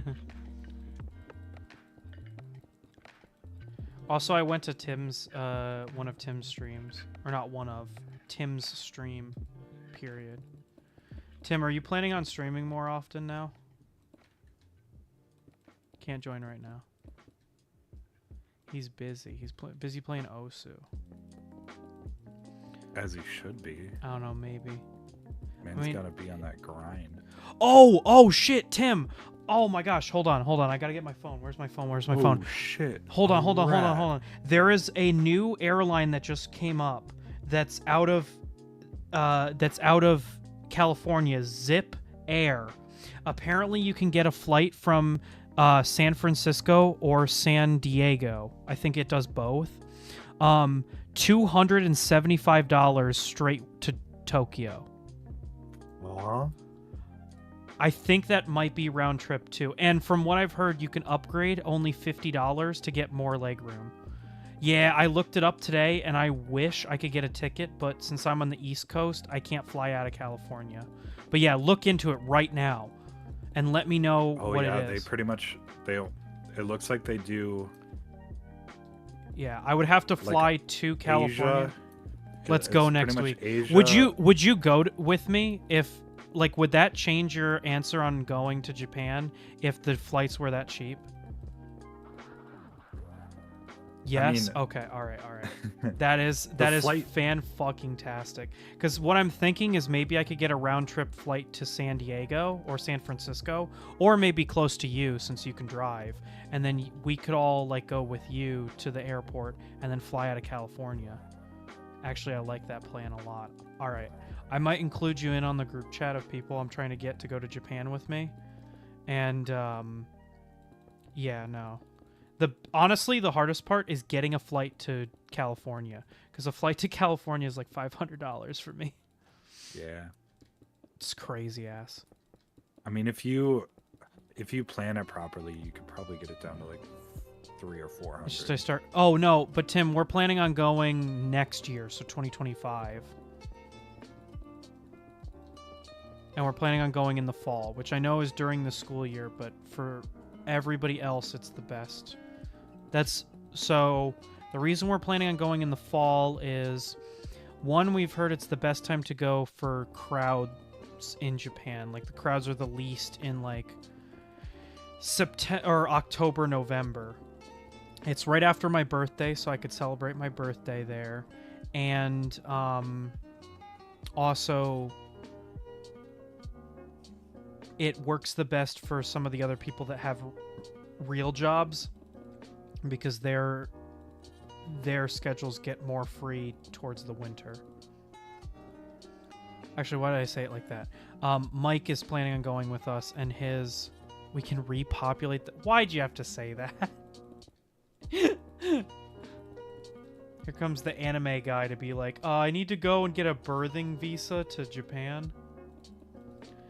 What I'm reading is there is a website or account, or like whatever you want to call it, where you can basically store your money as yen. So they say it's really good for foreigners because right now the yen is at a historic low compared to the dollar, and so you can store it at its really low price and then use it while you're there to like save money. I have to look more into that though, because I have no idea whether that's true or not. Also, I got to start learning Japanese, which you said you have some ideas of how easy it is. You know what I gotta learn? Spanish. Spanish, yeah. I had somebody for an appointment the other day that didn't speak any English, and it would have been really useful to at least know a couple of phrases. My area has a very high population of people that only speak English or Spanish, so I've always wanted to. That only speak English? Yeah, that's like 90% of America. All I've heard is that Duolingo is one of the worst apps to use. Yes, that's what I've heard. So if you want to understand another language, it's fine. But if you want to like actually communicate, as soon as you start talking with somebody, it's very obvious that you use Duolingo to learn. It's not. It's a good starting point. It's a good starting point, yeah. Like I said, if you want to just be able to understand, it's pretty decent. Excuse me. Thank you. All good. That's why I want to. I know a couple people that speak Spanish, and I want to pick their brains about like certain phrases and stuff that I could learn to help me. Kirby, if we did end up going to Japan, would you be interested in going with us? Maybe it's gonna depend on a lot of things. Okay. If I can convince, I have one person that might really want to go, and if they want to go, then I would probably go.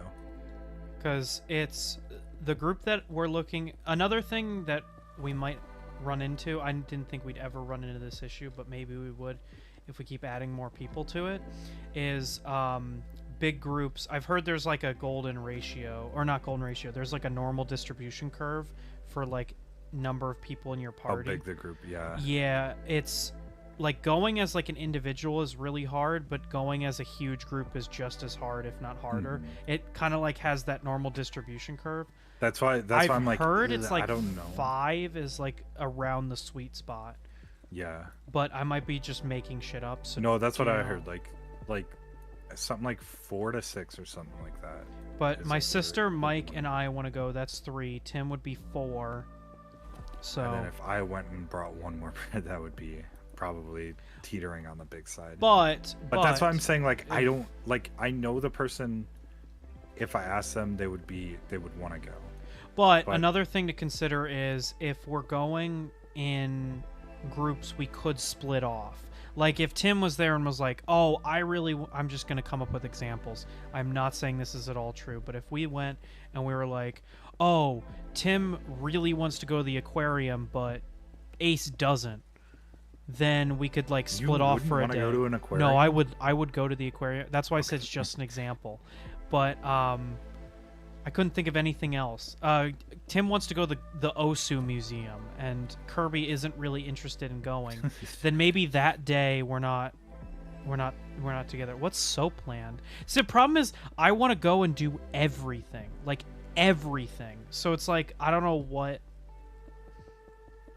I wouldn't want to do. Tim needs to stop horny posting on Maine. What is so bland? It's a brothel. Oh my god. You're gonna be that guy. So the Tim, you monster. No! How did Orchid Lily know what it is and I don't? I had to Google it. Oh my god. And I thought I'm an horny adult. Posting on Maine, Tim. I'm honored that it's so funny that Kirby. I know you're an adult, but no, Kirby and Orchid Lily and Dreams and Josh and everybody is like, gosh, Ace is such like a kid. And then I talk to Rain, and Rain's like, you talk way younger than how old you are. And I'm like, thanks. Thank you. It's so funny because Rain heard my voice and was like, what is Ace like? 15, and then saw me in person. I was like, what are you, 30? It's so funny. It's so funny. I can't tell if it's like my mannerisms or my like actual look. Back in my day, we watched The Tentacles. No, do not talk about tentacles on my channel. This is a tentacle-free zone. Oh my god. Anyway, getting back on track. So, back when I worked at an ice cream shop when I was like 16, there was a guy. I'm only joking. I'm not like actually mad. You're all good. Back when I worked at the ice cream shop, I got a tip, and the guy was like, "Go buy yourself a beer," and I'm like, "I just got my license. Like, this is gonna be gas money. Like, I can't drink." And the only time I've ever been carded in my entire life let me qualify that. The only time I've been carded and I haven't been with my parents. I had food the whole time. I didn't have to come over here. The only time I've ever been carded and not been with my parents was the one time I was at the Fine Wine with my friend. And we were at the register. Like, we're going to, like, pay for our food, and I grab my friend's arm and I go, my boyfriend's paying for me. And then we look at the clerk, and he goes, I'm gonna have to see ID. I'm gonna have to see some ID from you guys. It's like, all right, okay. I keep adjusting my chair, and then I'm taller than you. It's really awesome. There we go. Now I'm fixed. I made myself shorter on purpose. I don't like being big.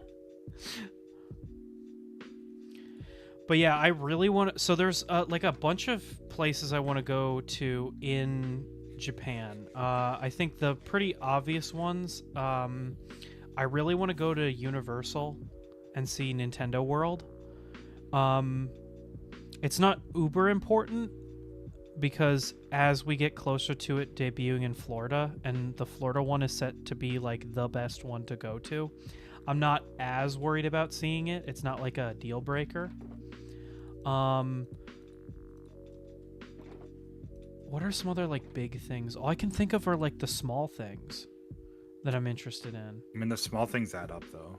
I really 'Cause want even to. if you're talking like the small things, still gonna take like a significant amount of a single day, like maybe a third of the day. That's if you have a lot of small things, that can easily add up. So I Yeah, wouldn't no, worry they're too much really about doing a small ton though. of big They're stuff. like, well, I think a big thing. I really would like to go to the shopping places and like shop. Yeah. I know there's a lot of things in Tokyo. Akihabara is another one that has a lot of good stuff. I really want to go to, so gotta go have fun. Oh man, Tim, I want to talk about Japanese things. Oh man, it's okay. It's okay. We could talk about it later. Maybe we'll have to have like a whole stream where like planning for Japan. No, so I doubt you've heard of it, but there's this place called Hard Off. Have you heard of them? No. So I know you're going to be like, that's crazy that you would want to go there, but it's a Japanese like thrift store, basically. And they said it is one of the best places for foreigners because you can go there and get like Japanese like stuff for like nothing. So like one of the videos I saw, a guy went in there and got like a Japanese Nintendo Wii for 50 cents. So And I I'm was like, just about to ask about "God that because damn." if I'm going, the one thing I would try to pick up as much as I can Is gaming stuff. is old Game Boys. Yeah, no, that's what I'm saying. That's why we got to go to Book Off. You should look Exactly. up. You should look up. Book Off and Hard Off. Those are the So two. there's a couple. Look it up right now, because you're not streaming. Book Off. No, Hard Off. Book Off is the like the book one. How do you spell that? Oh, hardoff.co.jp. Yep, that's it. So there's a website that I found. Well, where is it? I don't know where I saved it. We'd have to see. Oh, that's another thing. We should try and schedule to go around some big event. Oh man, imagine if there was a Hololive concert. Fuck, it would be so cool. I should have gone to the East Coast one. I'm so mad at myself for not buying a ticket. I was talking to one of my friends who doesn't watch VTubers, and I was like, oh, I didn't buy the ticket. And they were like, but you could have gone with me. And I was like, but you don't watch VTubers. And they were like, but this could be the first time that I watch VTubers. I'm like, fuck, I should have bought a ticket. It's like, but They did are you want to rad. pay $120 to go? And they're like, mean- well, it would be just kind of fun to go. And I'm like, So fuck. it's one of the. I mean, $120 for a concert's not terrible. Yeah, I think it's kind of everything. Plus, if I was- somebody's like into going to concerts, I'm not really into going concerts. That's why I'm like, "Ugh, I don't know, because then I would have to fly again and. Oh, but Hololive But- concert. Oh my gosh. Anyway, so yeah, I think they had that opinion because they're a big concert fan. They like Yeah. to go to concerts. So they probably would have had fun regardless. Yeah, but I But, didn't yeah. I didn't feel confident going because like that's kind of like type A personality with my type B group. You feel me? You know, like I don't Oh, go to my yeah. grandma and talk about VTubers Why because not? she's not gonna know what I'm talking about. Well, does she watch baseball? Because now she does. I did tell her about Guru at the Dodgers, and she was like, "That's really cool." None of my family, aside from my parents, know that I stream yet, so that would be an interesting conversation to be like, "Yeah, that's what I do. We're coworkers." Anyway, In the very lightest sense of the word. come on, that's not fair. It is fair. What do you mean? Oh, it's not. We're coworkers. We work in the same industry. That's like saying that somebody who works at Google and somebody that works at Apple is a coworker. That's true. They are. They're in the same industry. Okay. Just making sure what you're saying is what you meant to be saying. Yeah. No, that's true. It's like how as soon as I get a voice acting role, I'm now on the same level as Charles Martinet. Like, we're coworkers. I don't know if you want to associate yourself with the VA community. Some of them are like nasty. Yeah, I've heard about it. Don't worry, but I'm not, so it doesn't matter. Fair. I'm different. I'm different, guys. I am cool. I'm cool and not an asshole, I swear. But I think having that view makes it a lot easier to work with somebody rather than against somebody. I think in general we try to compete too much with each other when we should work to collaborate more with each other. You know? Yes. And I don't think that content creators compete in the way that people think they do. You know? Like, Creality and Bamboo compete. You know, like if you buy one printer from one company, you're probably not going to buy... The average consumer is not going to buy a printer from the other company, you know? Yeah. I think it might be a bad example because people do buy more than one printer, but I think the average... But usually Joe once you Schmo, buy one yeah. printer, you kind of stick with that brand, Yeah. too, so... But either way, you know, like, they do compete with each other, but I don't think content creators compete in the same way. Like, for me, I will watch, like, this is a great example, I think. I don't care who makes a video about it. I will still watch a video about Sonic Adventure because I really like Sonic. And so I don't care if Kirby makes a video or if Gura makes a video or Fauna makes a video. I'll watch all of their videos because I'm really interested in the topic. So, like, one person covering a topic doesn't necessarily mean that then, like, nobody else can do it. So I don't think we compete in that sense. Who's always like, damn, I'm not the first. Yeah, no, well, rules for thee, but not for me. Am I right? I need to be better.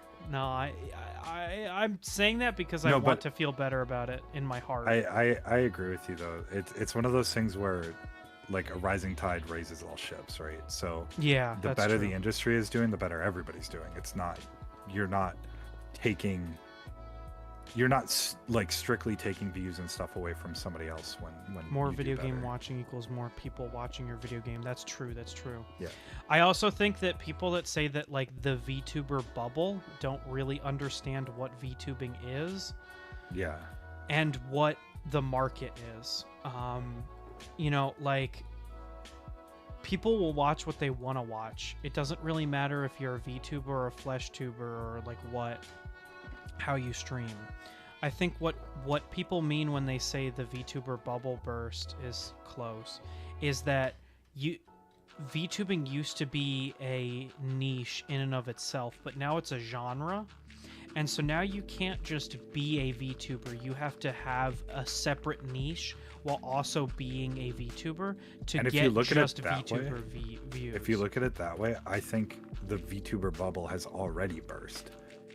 Like you said, that's why I'm saying so what I'm saying is I don't think that there was a bubble to burst. What I'm saying is I think it's the same as, like, how back in the day Jerma used to never stream IRL, and then he like shifted and streamed IRL all the time, and now he's kind of back to not streaming IRL. Well, I mean, now he's not streaming at all, but, like, he kind of weaned off of streaming IRL for a while, and I think it's just because IRL isn't. You wouldn't say that IRL is an industry that has a bubble. It's just a way of expressing your content. Yeah.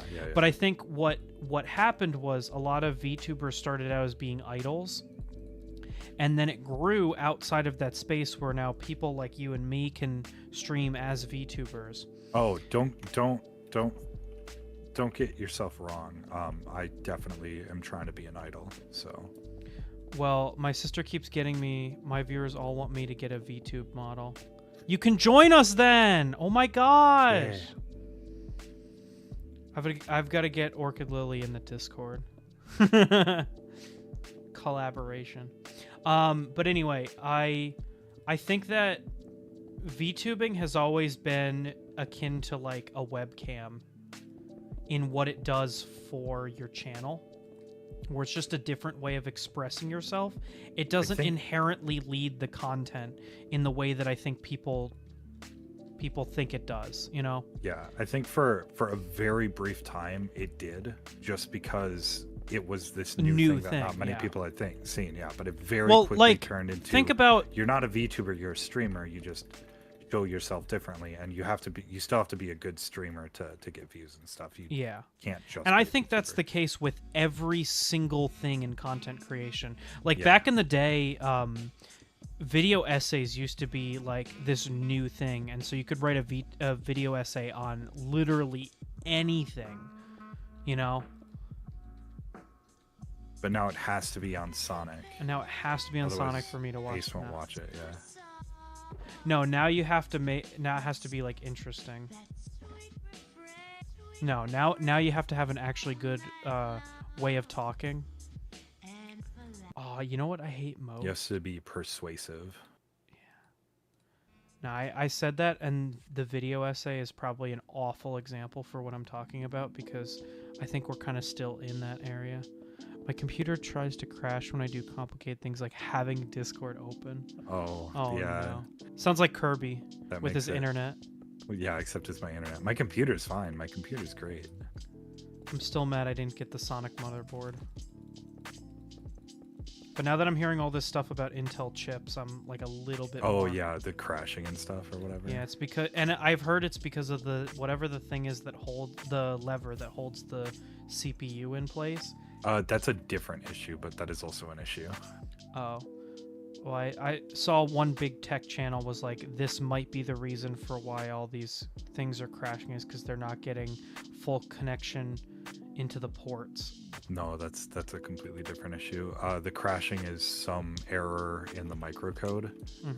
Intel was, of course, passing the blame onto motherboard manufacturers, and then they found the issue, so they said they're going to push out a patch in like November or something, and you'll have to update your BIOS and shit. Awesome. Which is really awesome. So it's an issue with the microcode, and yeah, and it'll probably slow down the CPUs, just kind of like how the remember those vulnerabilities with Intel CPUs not that long ago? I have an AMD one, so I don't really keep up on that stuff. I think it was called like Heartbleed or something.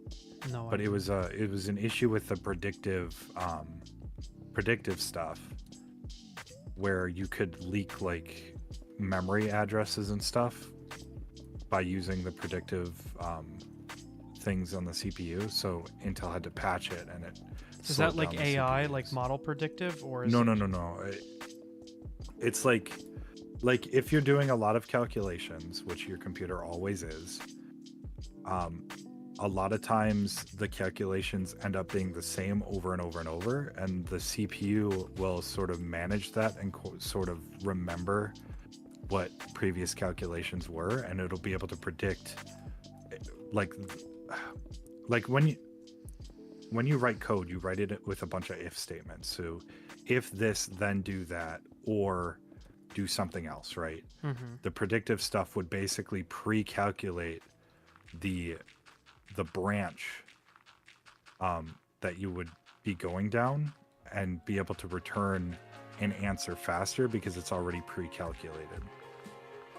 But people figured out a way to abuse that. Gotcha. So Intel had to patch that, and by patching it, made the CPUs slightly slower, because I had to slow down that predictive stuff, so it made them slower. Yeah. I guess this probably segues pretty well into another thing I wanted to talk with you about, because I bet you have a big opinion about this. This whole thing with Microsoft makes me really frustrated, like the Windows crash that happened. That wasn't Microsoft, though. That was... It happened on Microsoft it was computers, but it wasn't Microsoft. It was... It was... What was it? Something?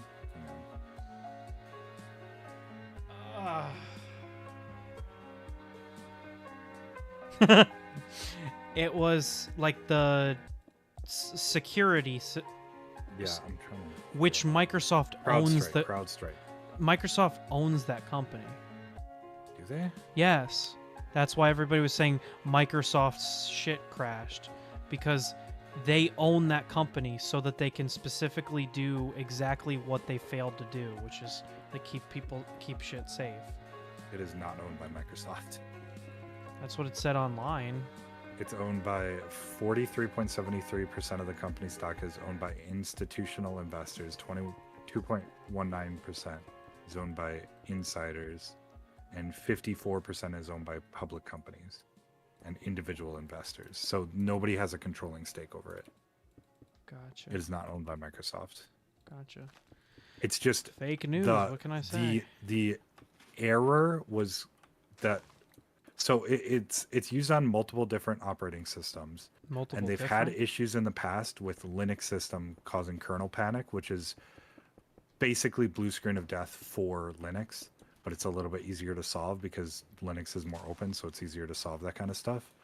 But now it's happening on Windows computers. That's different bug, different set of reasons for it to be happening, but it's the same thing where it's causing blue screens of death on Windows computers, and it's because it's a kernel level thing. So it just boot loops into blue screens, and it's really like if it only happened on a couple of computers, it'd be annoying for IT teams, but it's fixable.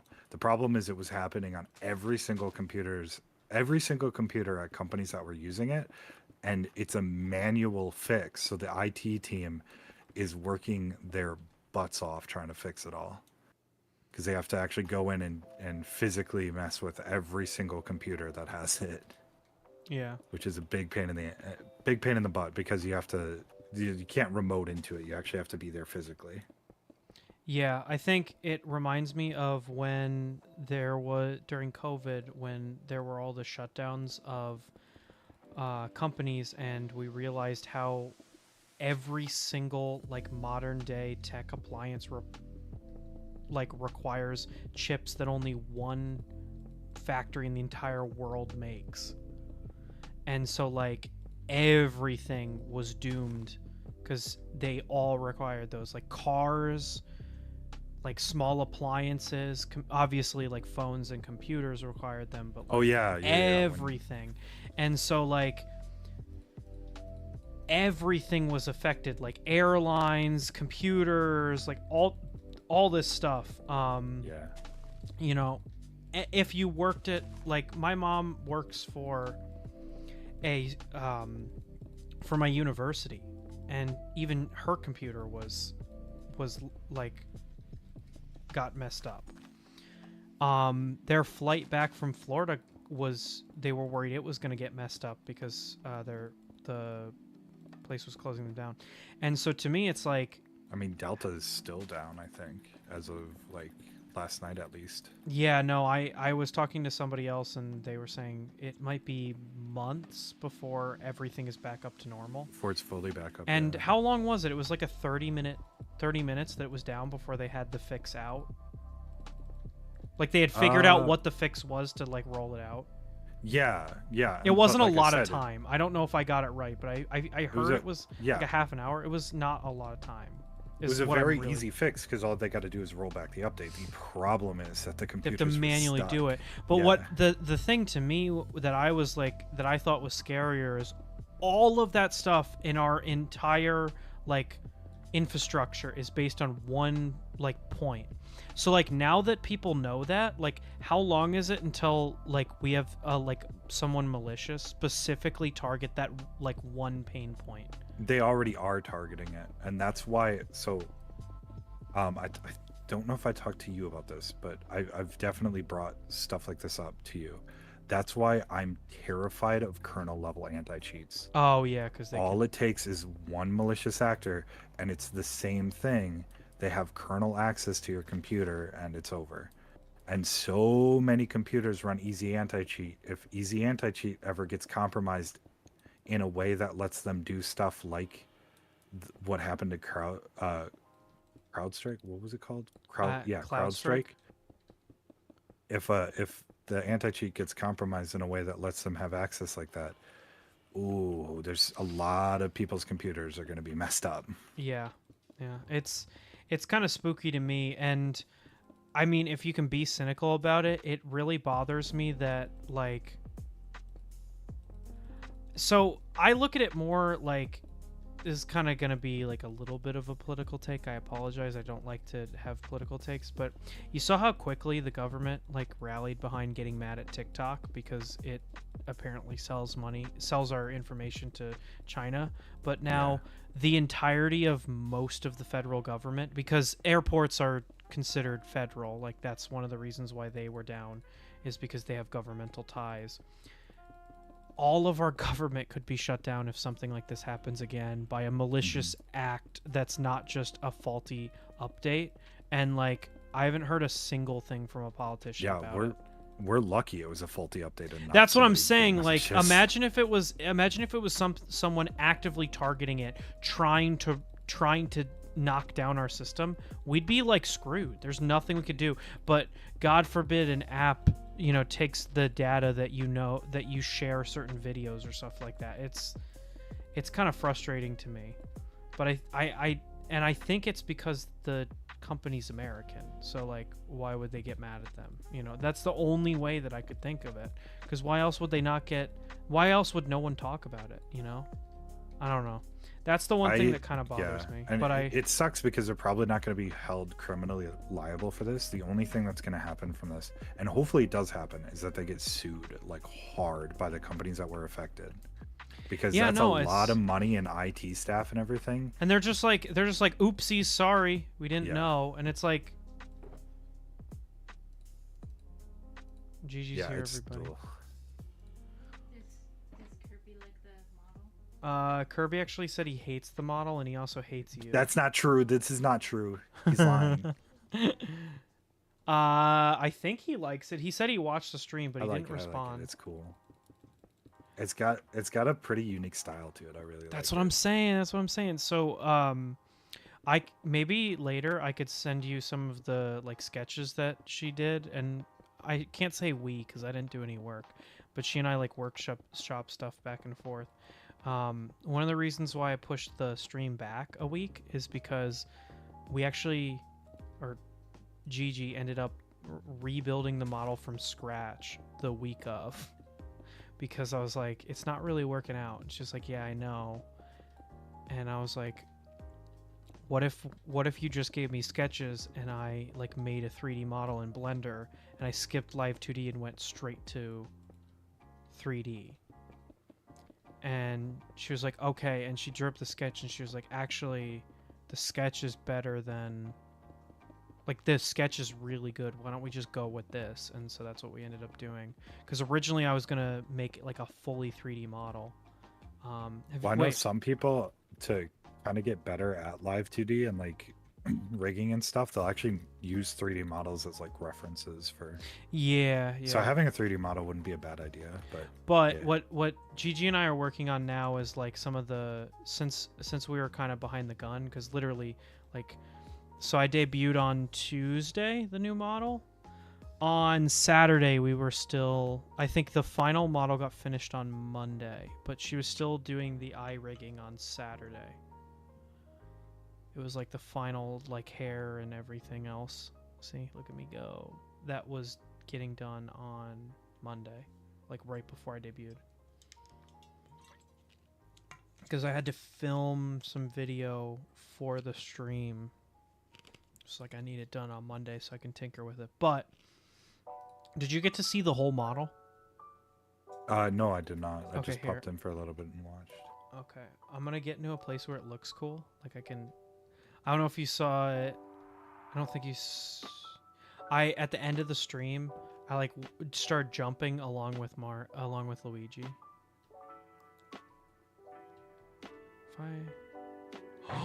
Oh, it doesn't work. Shoot. I can't tab out. It's gonna be immersion breaking now. I wanted to stand next to Sonic, but get away from me.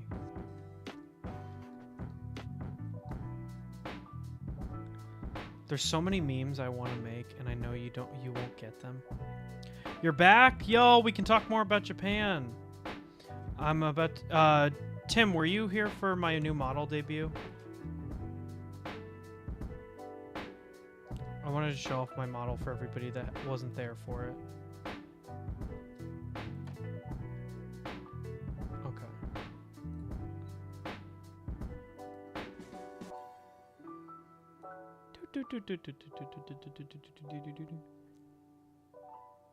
So I've got my little game controller here, and I've got my shoes, my gamer shoes that you saw in my tweet. If you're subscribed to my Twitter, I tweeted my gamer shoes, and then I've also got on the jacket I've got the glitch effect, which is a new thing that explains the little like finger snap that I do in my videos. It's the glitch. That's what GG wanted to call it, so I was like, okay, call it the glitch for right now.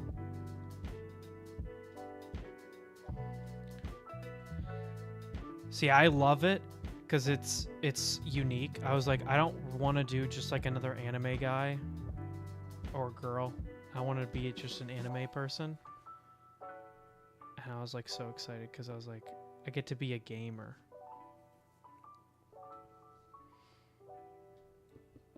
And it should work well as like a transition into 3D, which would be really cool.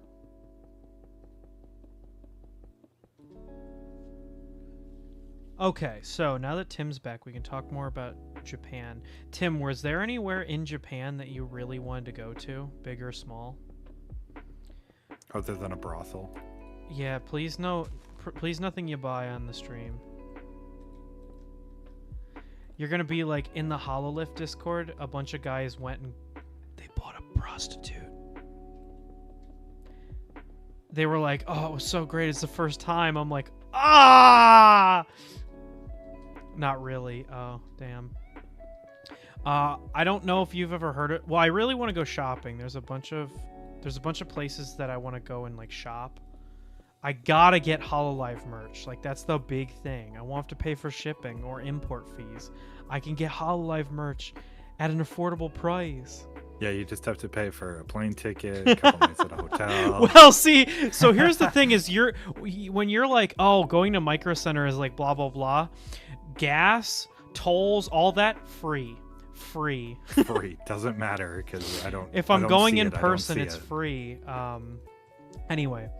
I kind of want to go to one of those, like, I don't know what to call them, and this is going to sound like a very, like, American thing to say, but, like, Japanese experiences. Like, they have, like, up in the mountains, they have, like, a hot spring in the mountains, and you can, like, get in the hot springs with, like, the monkeys and stuff, like the red-cheeked monkeys. Yeah, Akihabara is one thing that we mentioned, but I not necessarily have to go to Akihabara. We could go anywhere. I really want to go to Book Off and Heart Off. You should look those up, especially since you're interested in anime and manga. I've heard that it's really great if you want to get Japanese like manga at a really good price.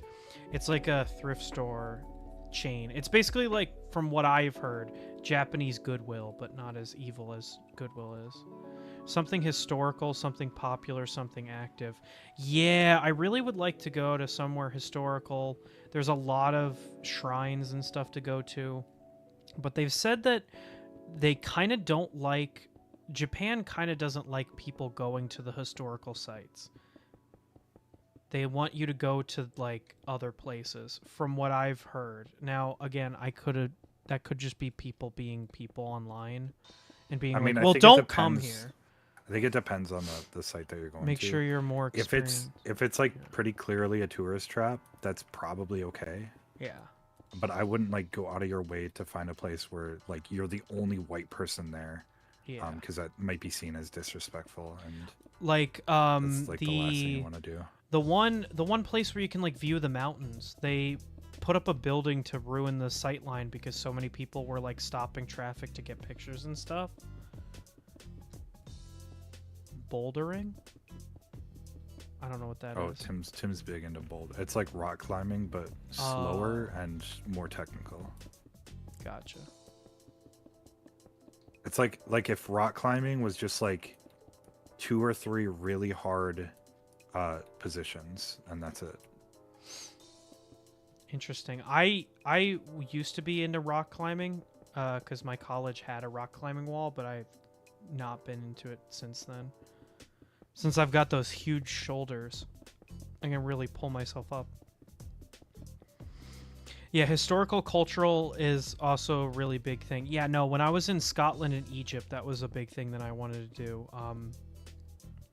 Now everybody laugh when I say this. Don't take this seriously. This is purely for parody. When I was in Scotland, I was like, well, it's Scotland. I have to go to a bar. Yeah, obviously. No, but we wanted to go to one of the museums of art, but they were closed for tourism. Like, you could only get in if you were a native. So we didn't get to go to one of those, but I got to go to a castle, which was really cool. Yeah, those are always fun. And then when I was in Egypt, I went scuba diving in the Dead Sea, which was so cool. Or no, Red Sea. My bad, Red Sea. Which, actually, fun fact, the Red Sea in the Bible, where they're like, God turned the water red with blood, modern science believes that what happened is there is a rare strand of algae that will only grow in the Red Sea because it's so saline or has a lot of salt in it. And it looks red when it grows. And so in large quantities, it can look like the water is full of blood. But actually, what people believe is that it's algae. Algae runs the world, yeah. I actually did my senior project on algae biodiesel. I always want to get that project up and running. I actually talked to Josh about it, which was really funny. And he was like, maybe we could do it as a recreator bit. And I was like, there's no way. But, yeah. I've always wanted to make a algae biodiesel, like, system. Because they're relatively easy to build. Because algae grows pretty easily. Anyway. So yeah, I was in the Red Sea, which was really fun, and I went to. Unfortunately, now it right when, like, after we left, it burnt down. But there was this like huge restaurant/bar. I don't know what you'd call it in English. That was really famous in Egypt, and I went there. Now I did not go to Cairo. I went to Sharm el-Sheikh, which is on the other side of Egypt, and so I didn't get to see the pyramids. But from what I've heard, Cairo isn't that great for tourism, and it gets worse every year because more and more like people run like scam things, and they make foreigners uncomfortable with it. But yeah, no, you're right. I would want to see some like cultural stuff, which I think would be cool. Tim, did you look up Hard Off? You should look it up. You should see if it would be interesting for you. I gotta send you that video where the guy found that Wii for 50 cents and fixed it. Yeah. You would really like the videos that he makes. He made a video where he hiked up a mountain and played Sonic 1 on a Genesis, like an original model Genesis, off of AA batteries. Yo. Because Dude, that's something I wanted to try, because like he made a mod for old school like Game Boys, especially like the DMG, like the original Game Boy, are super duper power efficient. Well, maybe not efficient in today's standard, but they take like barely any power to run. So I wanted like that's try where they run off powering one. batteries. Yeah, and they run for a long time off of batteries. I want to try powering one off of like something silly. Like my original battery. thought was using a Or a lemon battery. Pizza, whatever those. Hang on, let me look it up. Pizza module. I've never heard of that. Hard Off looks cool, but I'm kind of Pizza? wary of buying things in Japan. Why? Oh, because you like official, right? Is that why? Or I feel like the more we stream, the more you lean to your right. So every time I look over, I think I gotta calibrate my model. You just keep leaning.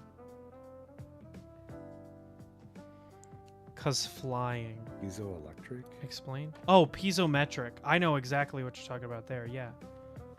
They get hot on one side and cold on the other. Is that what we're talking about? Maybe piezometry. No, Piezometry is the idea of like different. turning like physical compressive strength into electrical potential strength.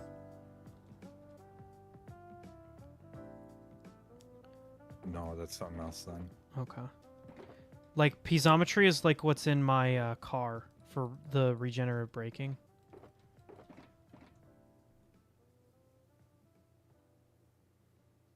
Yeah, no, I know what you're talking about. I'm trying to figure out what's it called though, because it's like, because people have used it for like cooling computers and stuff.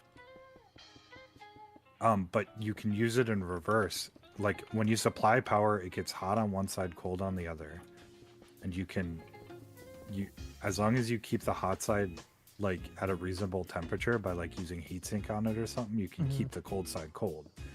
But you can use it the other way around, where one side is hot, one side is cold, and it produces electricity. So I wanted to take a bunch of those modules and try to use my body heat to power a Game Boy. I think that would be That'd really be so funny. That'd be so cool if I could get it to work. But If I don't you know could if get it it's to work, possible. I want to test it because, dude, I've got so much body heat, bruh. I would power that Game Boy. The problem is, I think you would actually need like cold on the other side. You couldn't just get away with just your body heat. Like you don't like you need a temperature difference, right? But like it Yeah. needs to be significant. So you would need to be like sitting on ice packs or something and have that module in between. But I think it'd be That'd be I really think it'd be a cool. funny idea using gamer heat to power a Game Boy. This Game Boy is powered by gamers. Exactly. No, I got it. I powered this Game Boy with a Gamer Boy. With a Gamer Boy. That's a good title. I like that. I wish I could come up with good titles for my shit.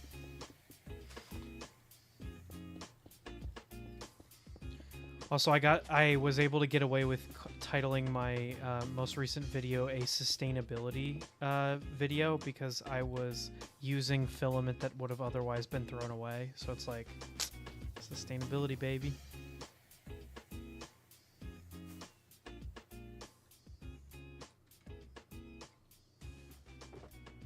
Did you watch it or no? Which one? The Ender Pro video? No, I didn't. Not that Fuck, one. you should. I put a lot of work into it, so. It's not long, it's only 20 minutes. I don't know. I have to watch it at 0.5 speed though. 0.5, like slower? Yeah. So it takes yeah. 40 minutes? Uh-huh. Oh, okay. I think I did a pretty good job of explaining everything. I think the only like questionable part is I went off a little bit on Big Tree Tech and was like really pissy about Big Tree Tech for a little bit. And I was like, All because of a skill issue. Damn. all because their software sucks mad nuts. The software's fine. Software sucks nuts, and you can't convince me. Software's fine. It's just they advertise it as a drop-in replacement, and it's really not a drop-in replacement. No, it's a drop-in replacement if the software is good, but the software's not good. You need to tinker with the software like crazy to get it to work. But that's why it's not a drop-in replacement. Well, so Physically, I it's a think drop-in you're replacement. conflating the word drop-in replacement. I guess. You're not using it correctly, but because a drop-in replacement is you can just swap it with the thing that's already there, which True. you can. It's not but- tinker-free, I guess. I don't Yeah, know no. what the best way to What you explain it. have to, you don't tinker with the hardware, you tinker with the software. That's yeah, what you're saying. which is, if you know what you're getting into, it's fine. The problem is, I think, where the They don't advertise conflict it. is Like that. they don't advertise it like that. Yeah. They advertise it as like this is like a really great thing that you can like the boards and the probes. They're like, oh, these are like drop-in replacements. You can like instantly just like put them in, and they're really great.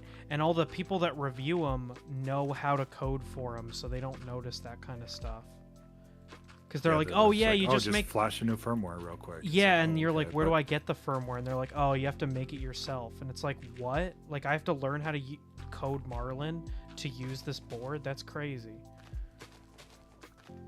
But thankfully now, the board is to the place where I can just... What's Kirby doing? Not streaming. Yeah, He was my tired. internet is like 0.1 upload right now. And has been for the past like 3 months. It really fucking sucks.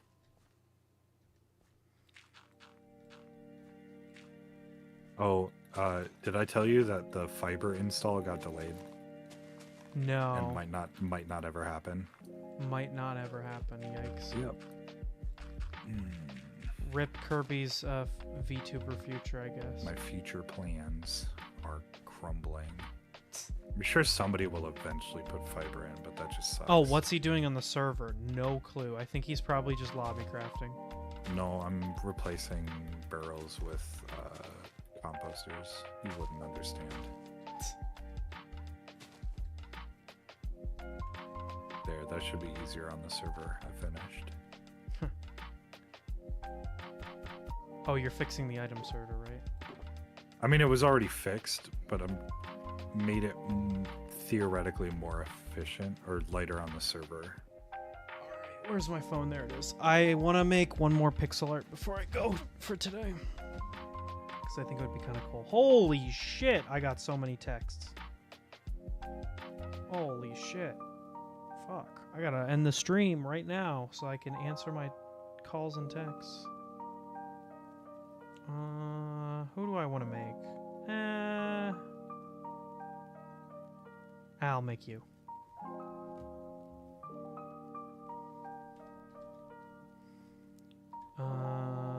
You.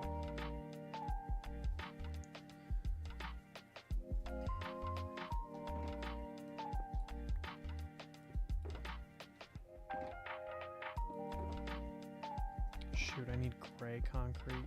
Son of a gun, I'm gonna have to go to Tim's house to get it. I'm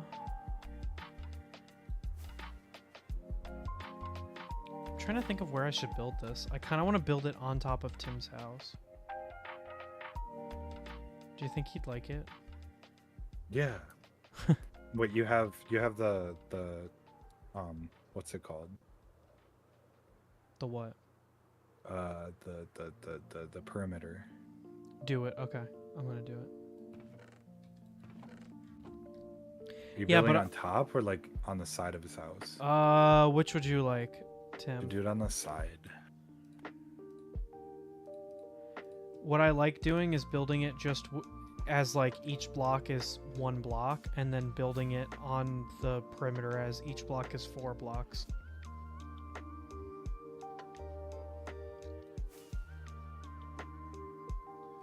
I don't care, I'll leave it to you.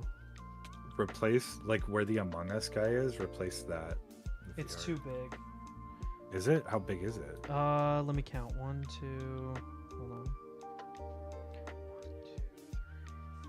Or you could use one of the bigger sides of the house.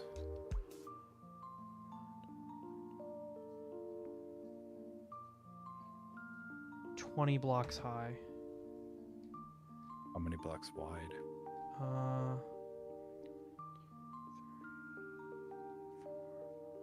Blocks on me.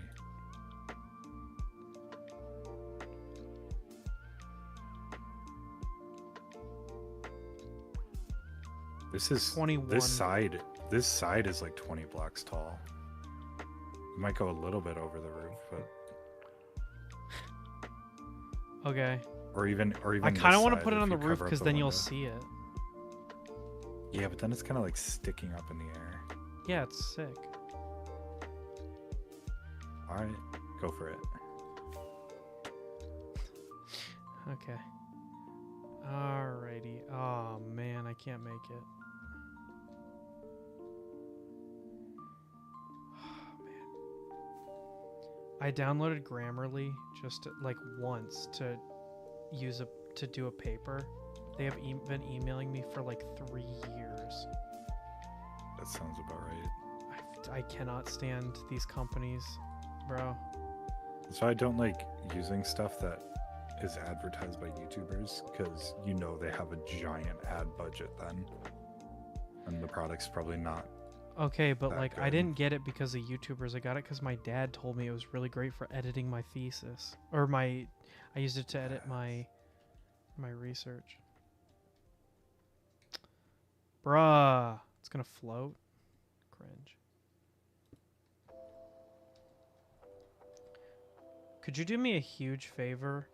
What would Wait, you I say? just realized. What would you say is a color, like a shade darker than yellow, but not brown?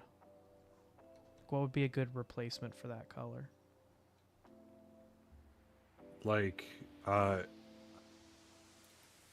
orange, or what do you mean specifically? Like darker. Can you send me the image and tell me what part? I'm just gonna build these in dark orange. I meant as a Minecraft block. I'm talking like on the brown spectrum, but not brown.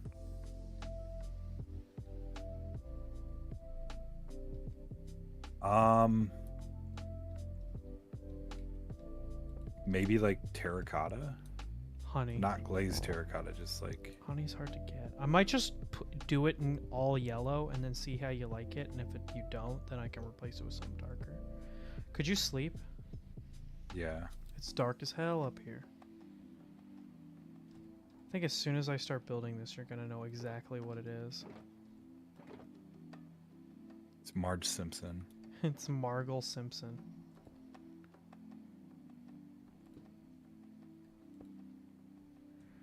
My sister was like, "Why did you take a picture of this?" I was like, "I'm gonna make it pixel art on the server." And she's like, Yeah. "Oh." Yellow terracotta is darker, but it's still very clearly yellow compared to yellow concrete. Hmm. The only issue with that is we just don't have any. Maybe I could find a villager to trade. I'll go on an adventure real quick and see if I can find a villager that trades Get it. terracotta. Yeah, yellow terracotta. Don't the stonemasons do that? Yeah, they will. You honestly might be faster to just. Oh, but it might have been updated in the new update. The trades might have been updated. Literally just found one that sells yellow terracotta Oh, immediately. That's sick.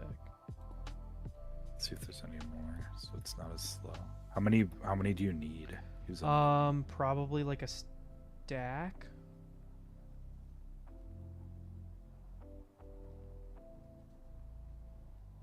Okay, 3 of them sell it here, so I got like 36 already. Sick. I might need more, so maybe get 2 stacks. Okay.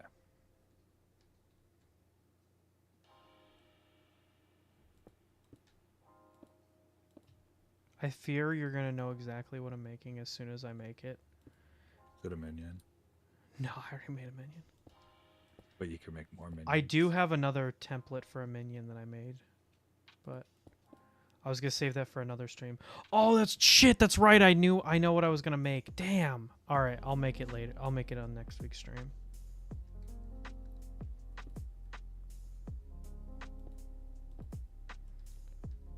Shit.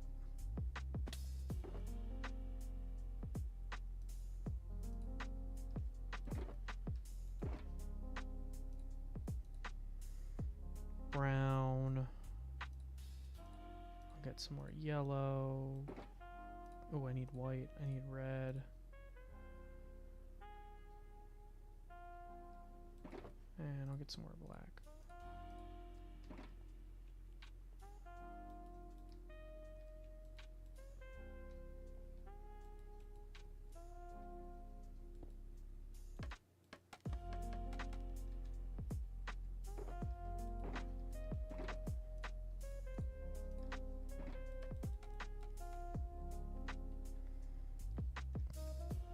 Tim, I hope you like this.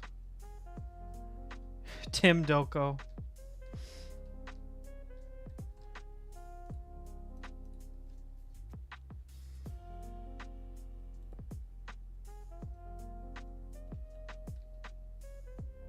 Also, how do you guys like the new music? I like it a lot. This might be my new favorite. All right, I'm bringing in a stack and 44. That's probably enough, honestly. Desk. Ah! Ah, my back. I'm sweating. I feel like I could power a Game Boy right now. I'm so hot. Exactly. That's the idea.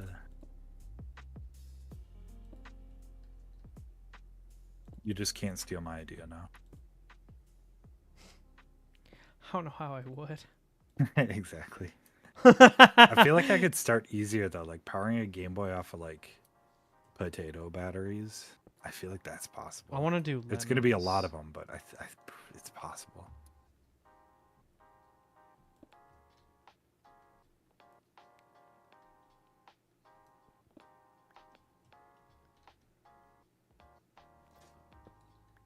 Here, I've got gifts. Terracotta. They're not a Oh, whole that's lot perfect. darker. No, Oh, that's is it? Okay. perfect. Okay, That's it, perfect. the color I needed, like 1-to-1. Perfect. Perfect. Oh no, that's fantastic. I'll go get more in case you need it, but I doubt you'll need more. Yeah, I doubt it as well. Doesn't hurt to trade them and then just throw it in the item sorter though. For later, especially if I want to make like a bigger one in the perimeter later on. Mm-hmm. So this is a very specific clip. I doubt you saw it. Did you see how Shy Lily presses the control key on her keyboard without her No. pinky? She does all of the work on her computer without her pinky. Like she actually plays it like she like takes her ring finger and that's how she presses shift, and she like keeps her pinky out while she's typing. It's so cute. It's so funny. You should Mumbo Jumbo, Minecraft YouTuber, Yeah. uses his thumb to press control. Ew. The only Yeah. reason I thought about it is because my pinky's starting to hurt from pressing control. So you know how we were talking about like spending money and how we need to stop spending money? Yeah? What do you mean? I bought another Nendoroid. Oh, which one? Corone. That's worth it. 100% worth it. It was on sale. I had to buy it. Oh, was it? Is it still on sale? Yeah, Crunchyroll. I got it on Crunchyroll's website for $50. Oh, Tim, I'm going to With use free your shipping. account to buy it. So it's probably going to charge whoever's card is paying for it. They have a bunch of the Hololive girls on sale. Ame's still $45. Callie's, I think, the only one who's sold out right now. But if On you really need Crunchyroll? her, she's 180 at FYE.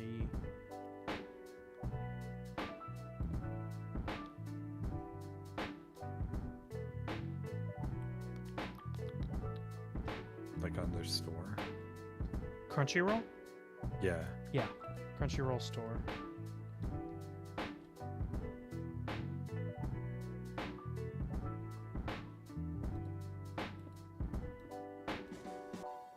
It is still on sale. I told you. That's... I want it. But you don't even watch Corone. I know somebody who's a huge Corona fan, and I kind of want to buy it for them. I'm so glad I told you. That's how I got a bunch of my Nendoroids. That's how I got Ame originally, is because you can get them from Crunchyroll and get free shipping.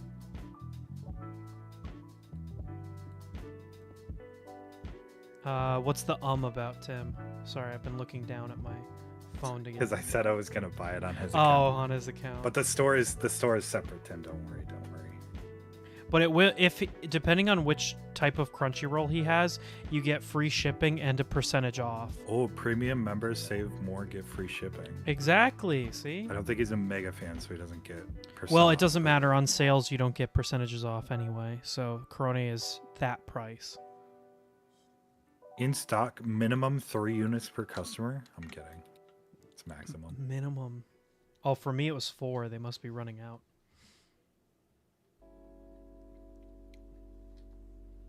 It's probably only 3 left total. I should have bought it. IGN had Hachima for $20, and I should have bought it. But I literally have, like, I don't watch her, so I was like, shit. There goes that terracotta. Well, life is often disappointing.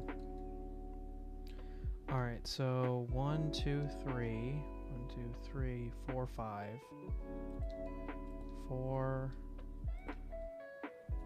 5. Up 1. $7 for shipping? Shipping should be free. It's fine. No, I'm not logging into Tim's account to do this because I don't want to add my stuff to his account. I'll just pay the $7 for shipping. That's not bad. Can't believe you. Mister, I need to save money. Let me blow $7 on shipping.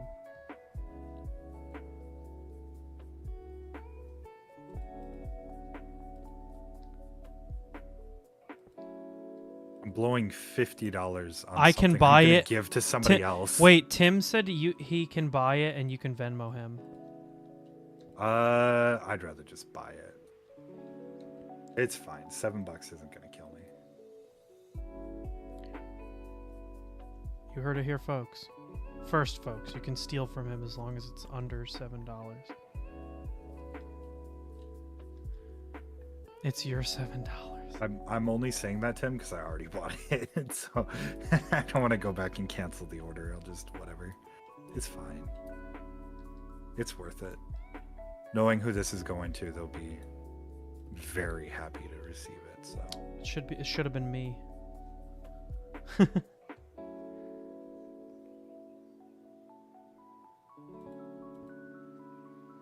Oh, by the way,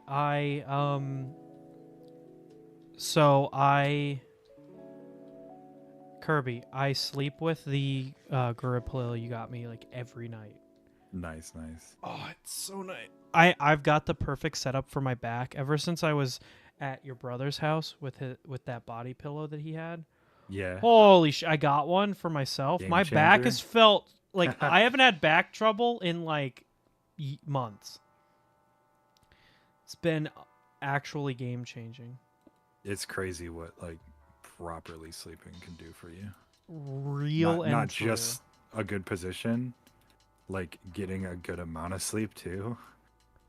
That too. I started taking my melatonin earlier at night, and now I feel like actually like awake. Like I'm not dead anymore.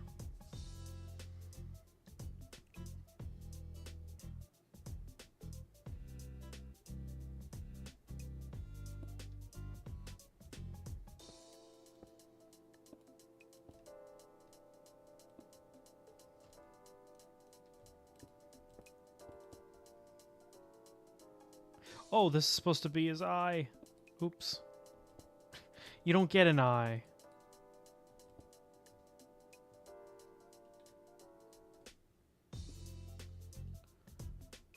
Can anybody guess what it is yet?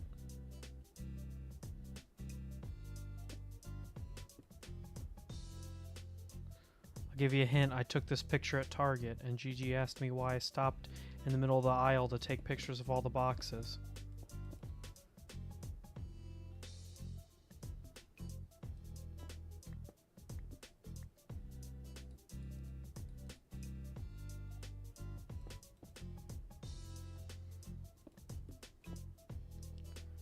Alright.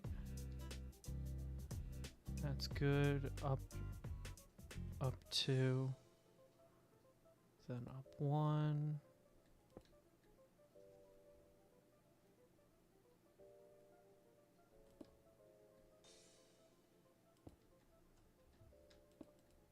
Ooh, that lines up perfectly right there. Means I did some of my math right. Only some.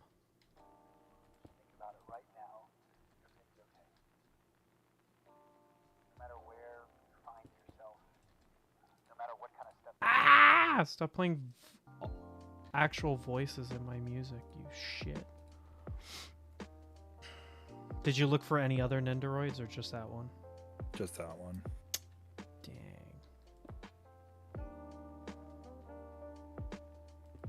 Oh, how has Bae been treating you?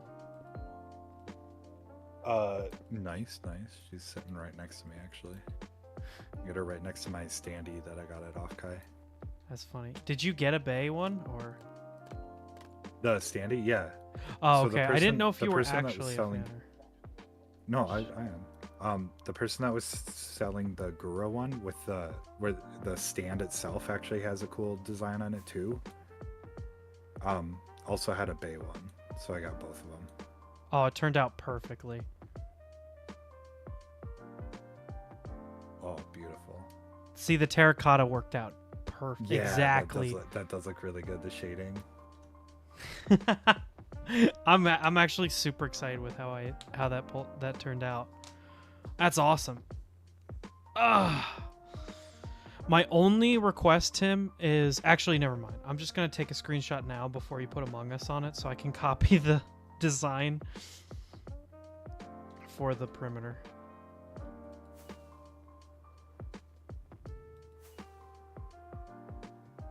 All right, this is how I took the Ame picture.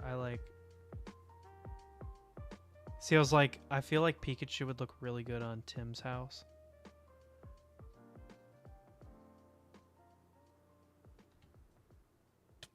Ah, I missed it.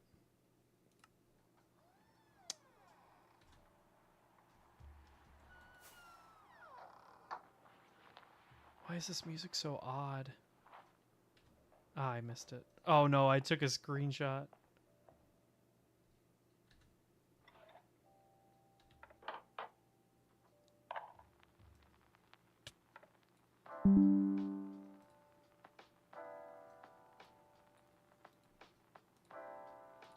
You love it? I'm so glad to hear that. I can't wait to rebuild it in the on the perimeter. But those colors turned out like exactly how I wanted them to turn out. So that's great.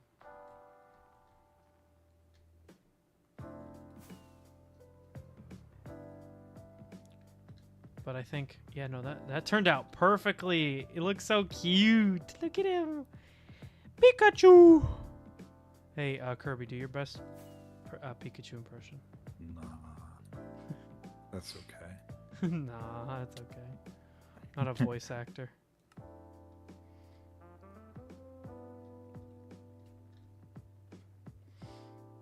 Hey, I got a weird VTuber question for you. Mm-hmm. Do you ever want to be a larger VTuber, work for an agency or anything like that? Honestly, no. Really? I look at this as something that I'm just doing for fun for now. And I don't think I want to... Honestly, I don't think I want to stream to thousands of people. I get that. You don't like people, and you're very antisocial, so... Not just that. It's a little bit harder to control your community and the way that people see you if you're streaming to that many people. It's kind of a thing that... I don't know. It's not something... I understand the appeal to it, but it's just not something that I'm very interested in myself. No, I gotcha. I'm just pulling your leg.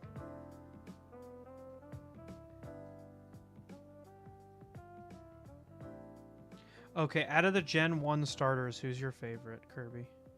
Gen 1? Yeah. Blastoise. Gotta go the classic. No, starters, not their evolutions.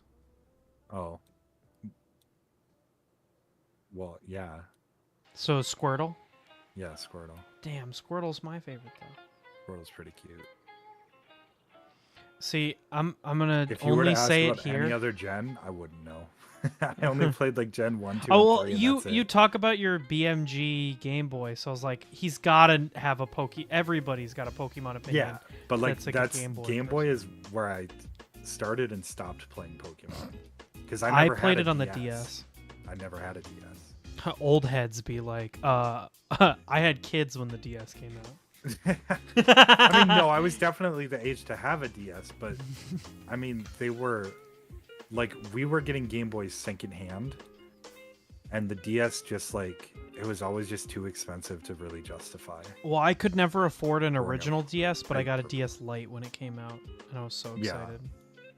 But by the time like that stuff came out, it was like we were like moved on to PC gaming and stuff, and it's like nah, I don't really care I that much remember about it. I wanted to get into gaming in middle school, which is when I started making art. Middle school? I can't remember. Anyway, no,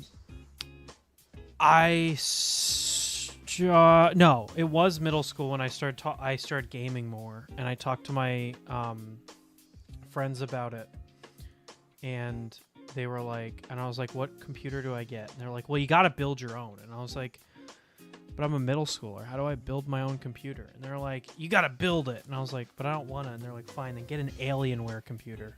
And I was like, I can't to be afford fair, one. That's back when they were still like decent. Now don't get an Alienware. They're just rebadged Dells that are made worse. They cannot. They heat up like a space heater. They Yeah. cannot actually move air. They sound like shit. I go to Best Buy every once in a while, and they have the kiosk where they're showing off the Alienware stuff. And the fan is always chugging, and it's in standby mode. It's not even like doing anything.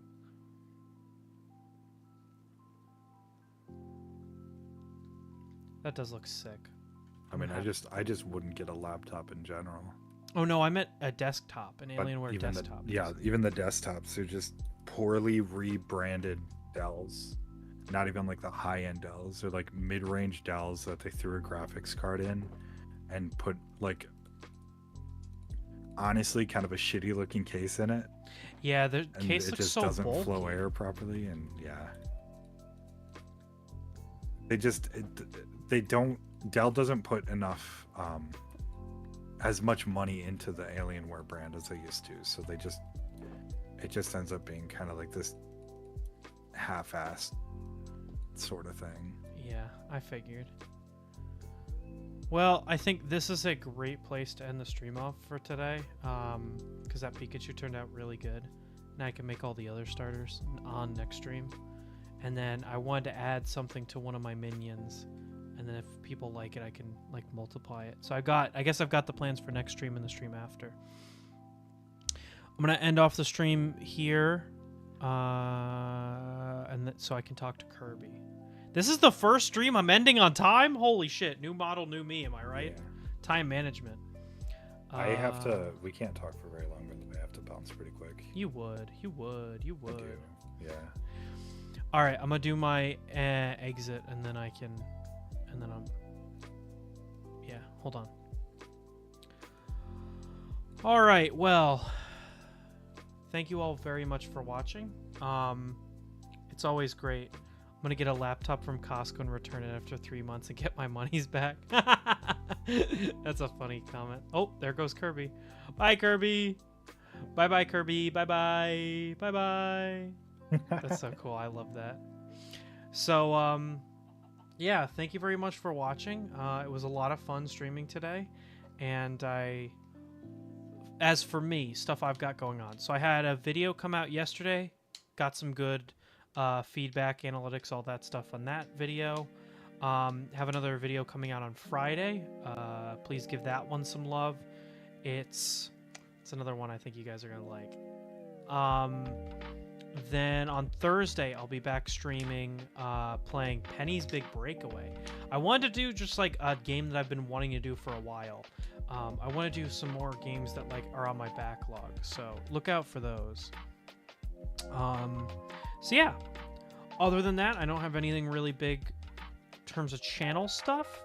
We had a really big week last week, and I've asked for a lot of showing on the videos, so nothing big that I have for you guys. Just a kind of chill week to catch up. So yeah.